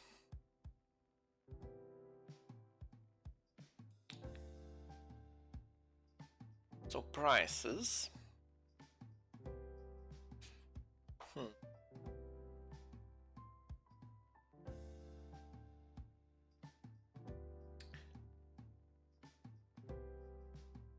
Guess I need to define a data class to begin with.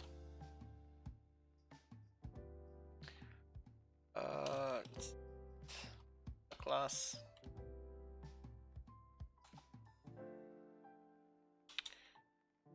And the class name would be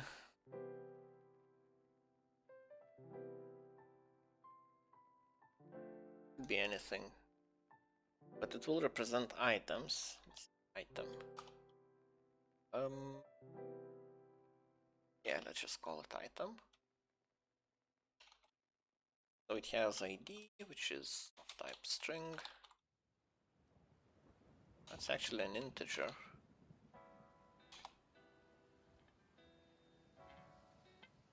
Then it has timestamp.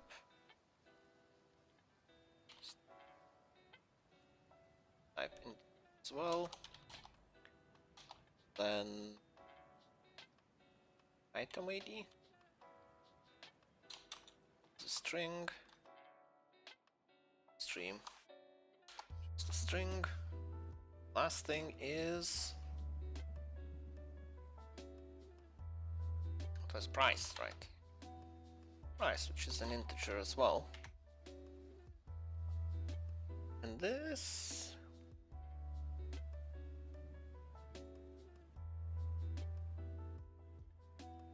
this is what I will be caching. Right.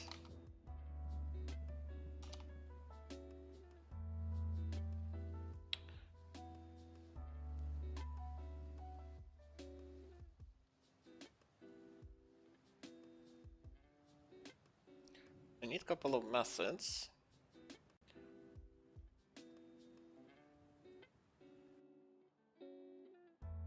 Oh yeah, I need logger as well.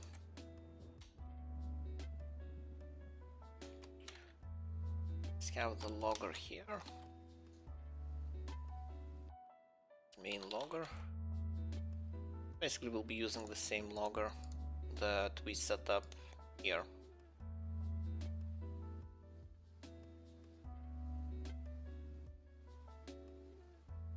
So first thing we will do, we'll update cache. So what do we actually have to update the values?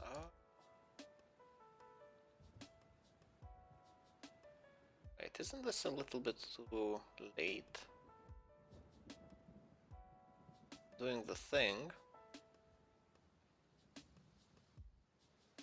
Last event. Oh yeah, so this is where it loads the IDs. Right. So this is where I fetch one event. So this is where I start asynchronous send.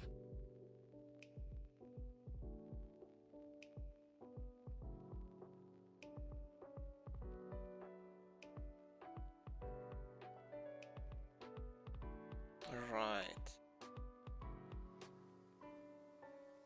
So I get the first one here.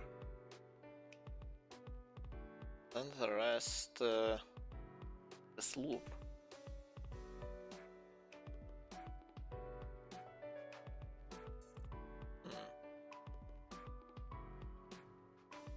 And this is where I launch the thread. That actually does the work of creating the image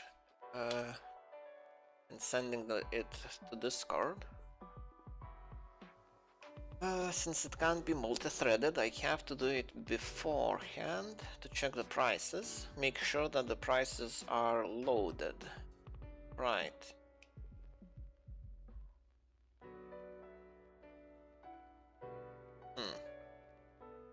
Guess first of all I define global. Well, it's not gonna be global variable actually. It's local to prices, which will be price cache, which is the dictionary.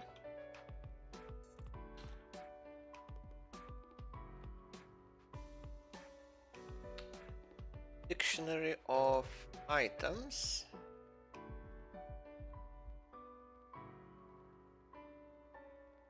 I guess it doesn't really matter what type it is. I don't think I get anything from specifying that it is a dictionary of items.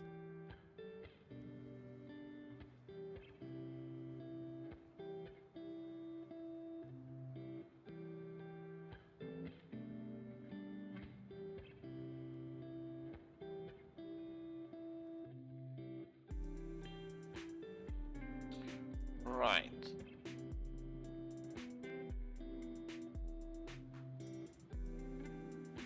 If I have an event,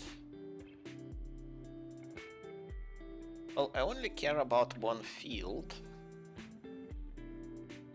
Let's see how it parses the event.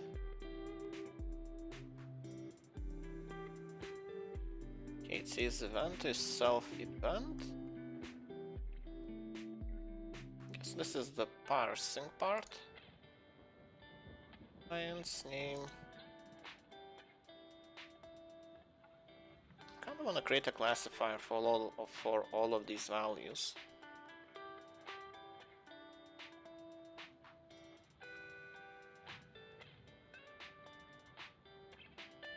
Their name, Killer Alliance. Sure, it should have event data. So kill is parsed out of the event data, which has all the information about the post event, about the actual items. Discard this parse the kill.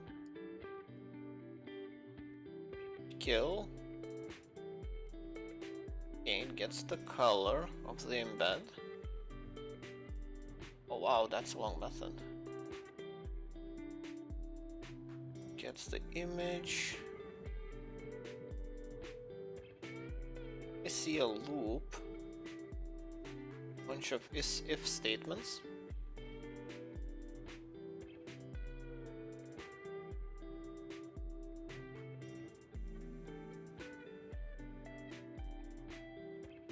Kill. It matches the requirement.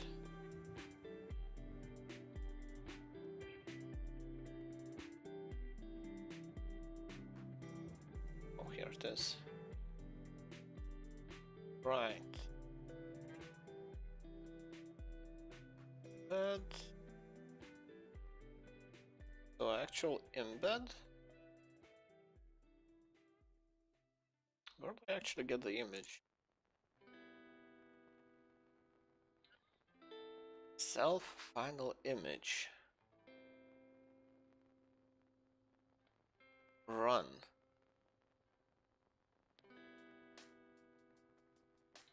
Wait. Self event.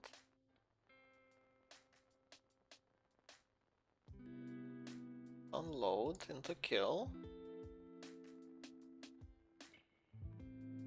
Post event. Where do I actually get the create kill image? Who calls this? It's called here an event.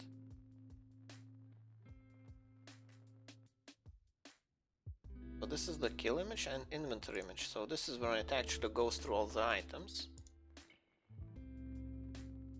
Right.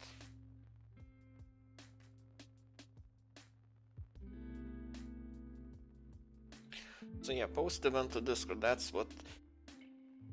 Oh, that's a little bit... Yeah, a little bit too cramped. Too much stuff is happening here. But I'm not gonna rewrite it now. I'll just leave it as is. And how do I actually know which field has what? Inventory? Event victim inventory, okay.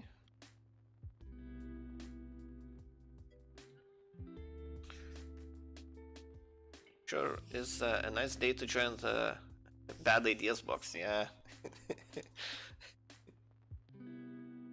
You know, sometimes it's a good day, sometimes it's a bad day. Sometimes it's good ideas, sometimes it's bad ideas. How's it going? Not sure. Well, I'm starting a new project. So, well, the one I already completed, which is configuration bot, seems to be working fine. Having all the buttons, having Hindi as a supported language. So in that regard, it's doing really nice, really well. It's doing really good. I think this is the cancel button.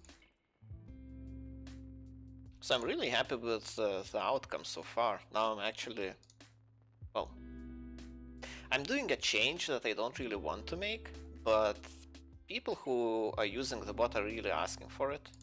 They've been asking for this change for a long time, so I kind of feel like I have to do it. But it's gonna be a very hackish change.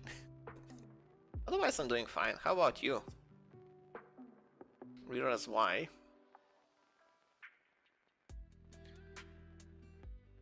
Sounds very... the name sounds very Lithuanian, if I may say so myself.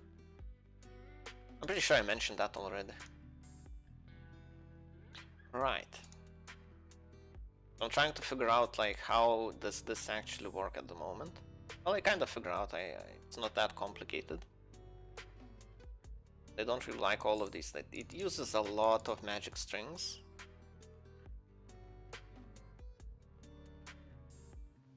I might have to do the same, because I just can't be bothered. Can I? Yeah, like so many decisions I have to make. Don't feel like making any.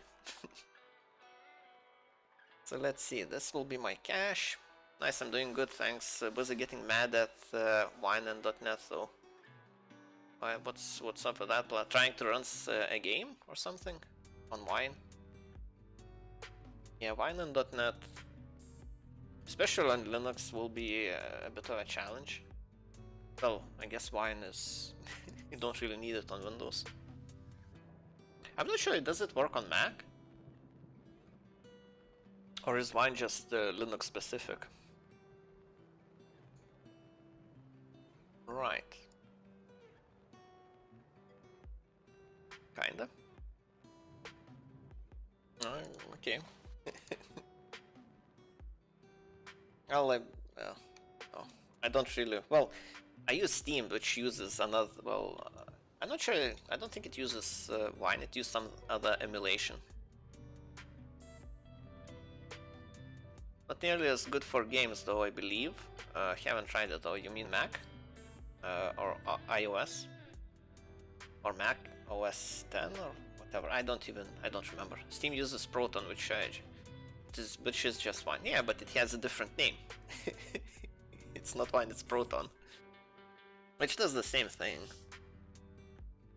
Maybe, well, I'm not sure how much of the code is actually shared. As long as it's not called Wine, I'm good with it. I just remember reading about Wine, how bad it is and how easy it is to get a virus, Windows virus on Wine and so on. So I just don't like Wine. But I imagine it's the same with all the emulation software. When you try to emulate Windows, like you create an environment that's not as secure as, like, Windows isn't that secure to begin with, and then when you strip the security that was in there to get an emulator, like, yeah, just, you know, well, it is what it is, I guess. Can't really might as well run Windows at that point if you need all the extra stuff. But yeah, .NET is annoying to get working at times. Found a workaround, luckily, but it's still .NET environment. Yeah. Yeah, .NET. Well, it's a lot of stuff relies on .NET. It's a huge framework. I didn't have to deal much with it myself though. Well, yeah, since I use Steam wraps everything and like handles all the edge cases really nice, so I don't have to worry about it. Right, what's the first task I should do? I guess I should just need to parse the event and look for what kind of items there are. Yeah.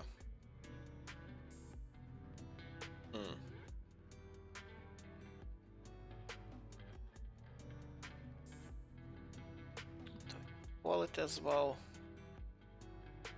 I guess I can change it later on if it turns out to be correct. Well, I mean the format that I need to save the name in, or the ID. Right. I guess I needed to do this in the cycle. It's event ID. So before I start asynchronous, oh, this is where I create the instance and this is where I run it. So before that I should call prices, find a function, update cache. Should I take in the event? Yeah, oh. It's an object. I guess it doesn't really matter what type it is. Just JSON. Alright. So prices.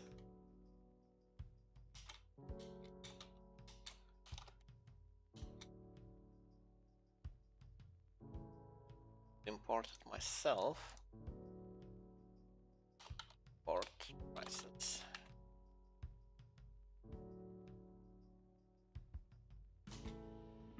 Prices.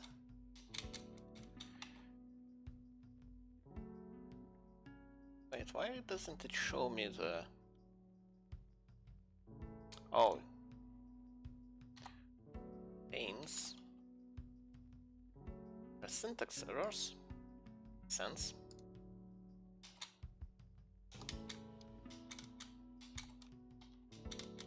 Still doesn't show any autocomplete options. Well,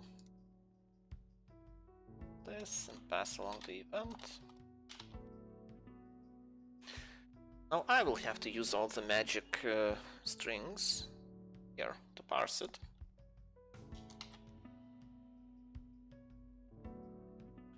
Right.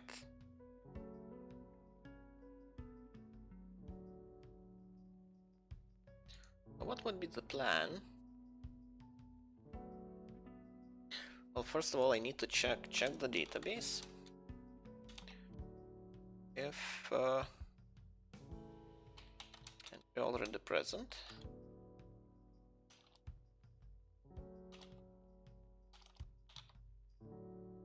Then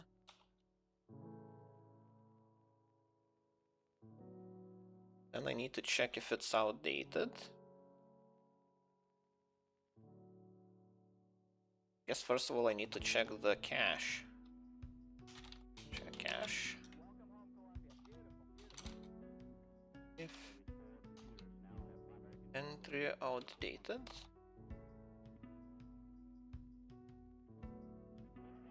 Because the cache will be a mirror image of the database. Database is there just to save whatever is cached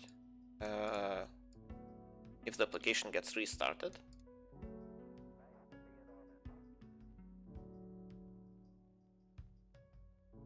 Yeah, I guess I need to define another function. Define load cache.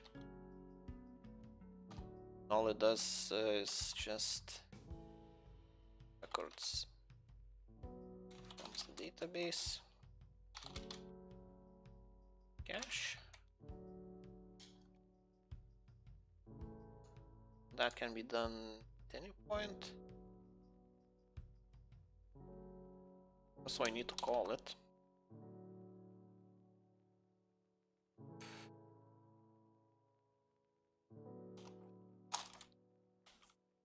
Cache. Alright, so when this module gets initialized, I load the cache to the price cache. That will be populated. And this only needs to be done once. That should be fine. All API for prices if missing outdated values. Yeah, it's quite simple.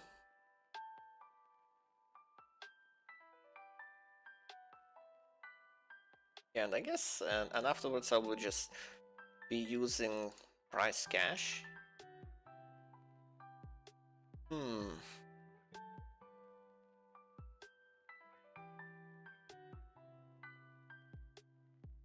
Do I need to take into account that the values? Well, since this is an asynchronous application that runs multiple threads, would I have any issues with just having a dictionary? Are dictionaries atomic? Atomic a thing in Python? Python atomic dictionary.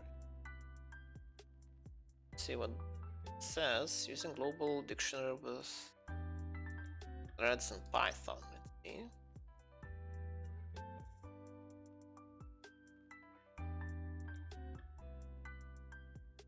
Don't really see anything. Let's lock. I need to implement some sort of locking mechanism. Thread A, thread B.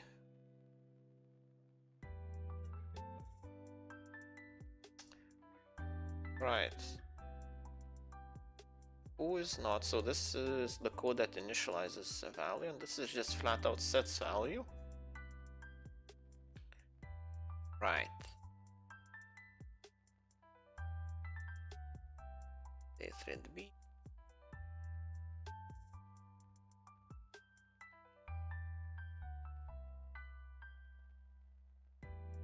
Oh. Thread save dictionary. It wouldn't be an issue. I don't really care it being like all that matters is that it doesn't crash. I don't care if it gets older or new value.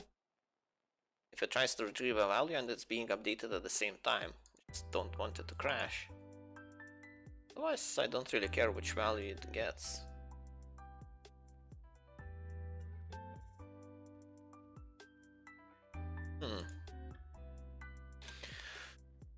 Right.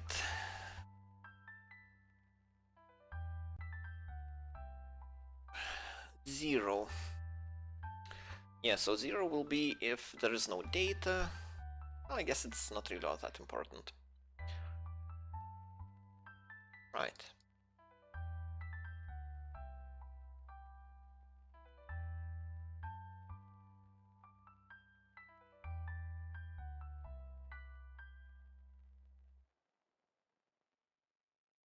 Let's see, can we just do it like this?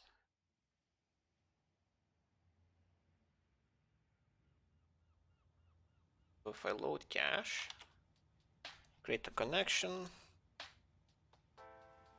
with cursor.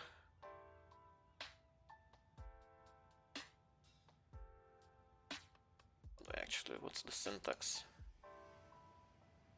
Ah, so and so as cursor. Okay, connection cursor as cursor.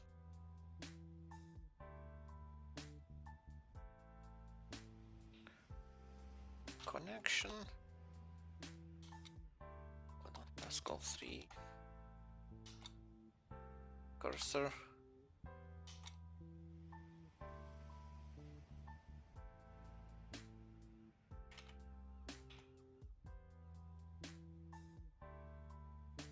As cursor.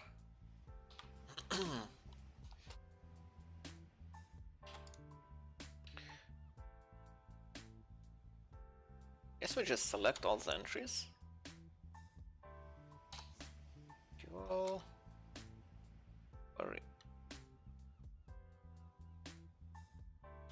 Select all.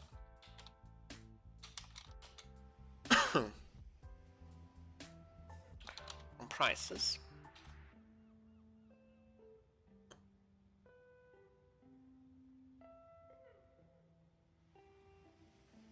So cursor, execute.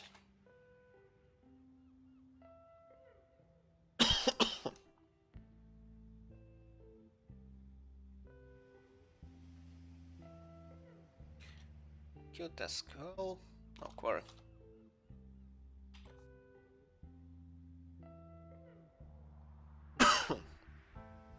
Sure, that returns the number of entries. So count. Right. And have another entry. Parse. Actually need any parsing. I think it does.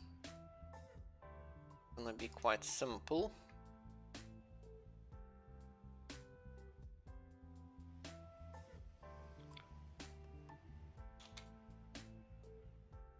For record in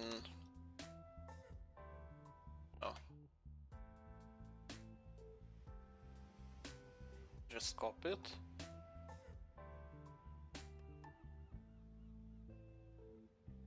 Select all from Albion events.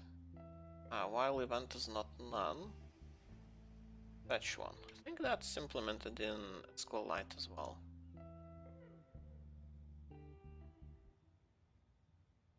Execute fetch one.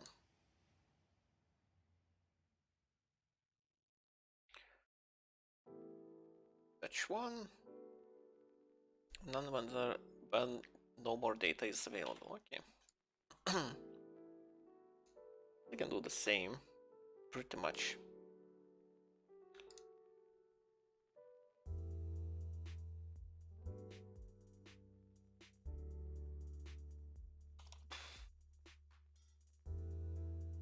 And item cursor fetch one.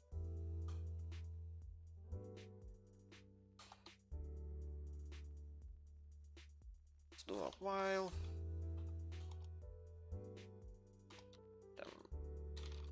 No.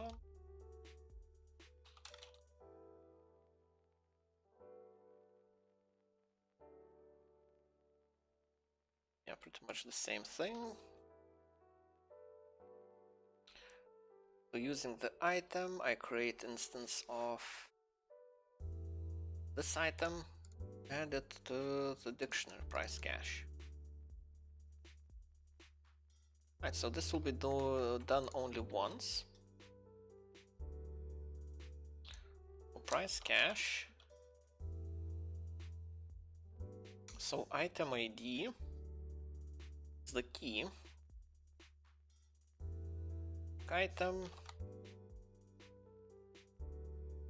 I want to have a classifier as well. Class. Item fields.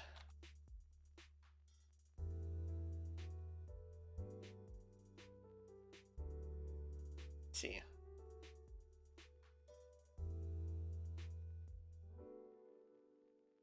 is ID. This timestamp.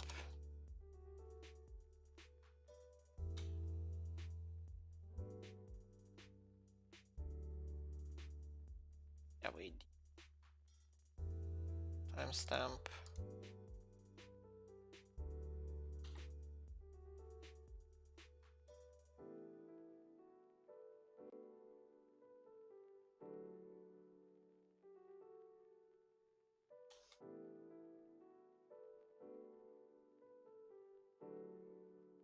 Last one, price. Price. Right, so I can actually port prices as well here. Port prices. And now I can refer the actual classifier in this string.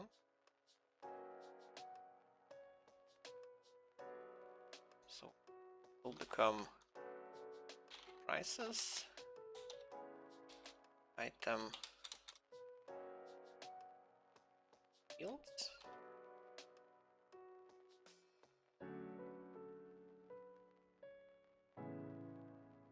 Why it doesn't like it.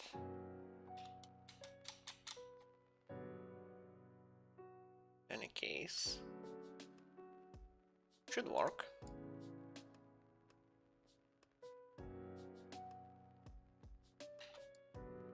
Let's try running it.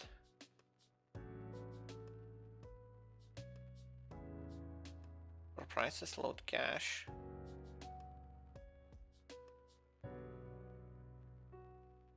Guess something is not right.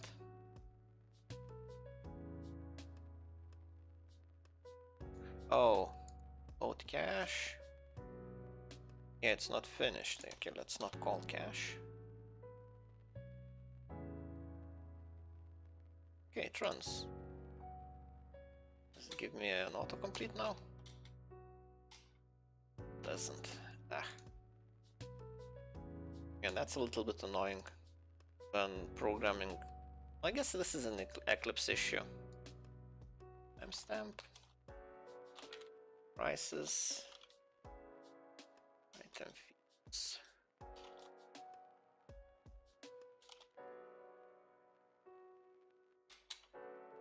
Yeah, basically it doesn't recognize the class definition there. So the second was timestamp, if I remember correctly.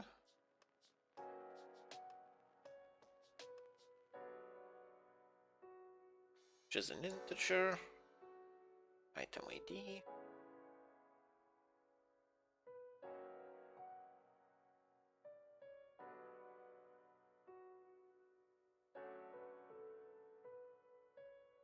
Let's have them both open at the same time.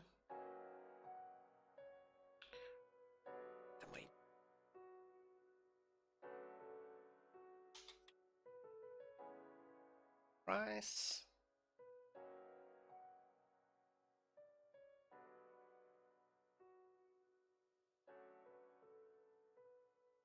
Also an integer. Right. Now when I actually load it, the key will be item fields, item ID. The value, a new instance of item ID.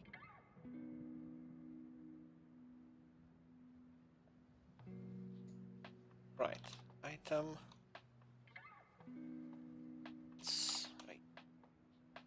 Well, at least it works here, which is better than nothing. Then item.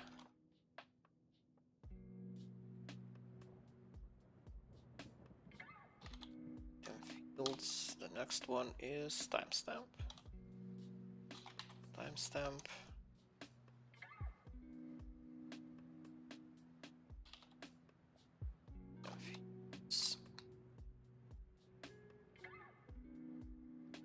ID again.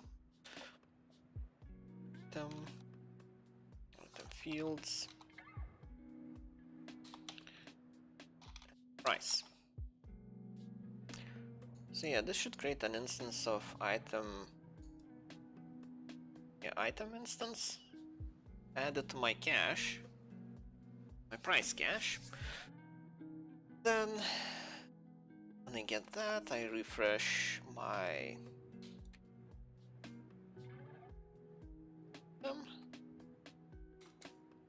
cursor, fetch one.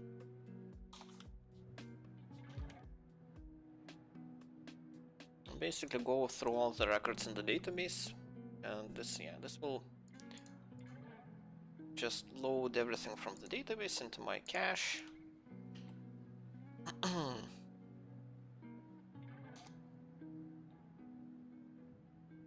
Log.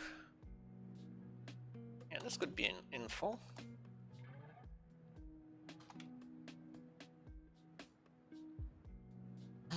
Loading entries count from the price database to cache. Right. Yeah, if it returns 0, I'm loading 0 entries. If I have 1 entry, I load 1 entry, so on. Right. So loading is done, more or less. I guess updating is the important part, because this part will actually check the timestamp. Right. Well, it's nothing complicated, very basic stuff.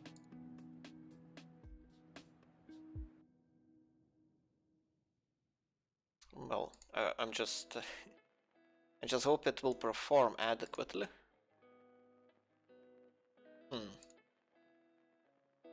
And I want to, well, this caching is all needed, so I wouldn't be hammering the API each time I need a price, because I will need a lot of prices. So it's definitely worth having them locally, and just requesting when the prices are way out of date, like maybe even a week would be, well, is a little bit much. A couple of days, yeah. So every couple of days, the prices will expire, well, will be considered expired, and will be reloaded from the API again.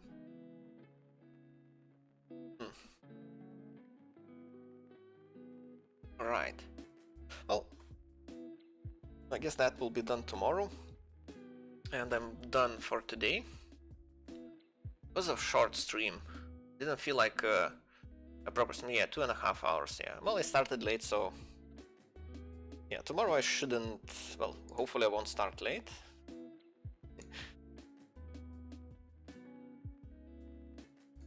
Right. And this evening I'll be. Well, hopefully we'll start a new series of teaching someone who doesn't know anything about programming, teaching Python. That could be that. Well, hopefully that will be interesting.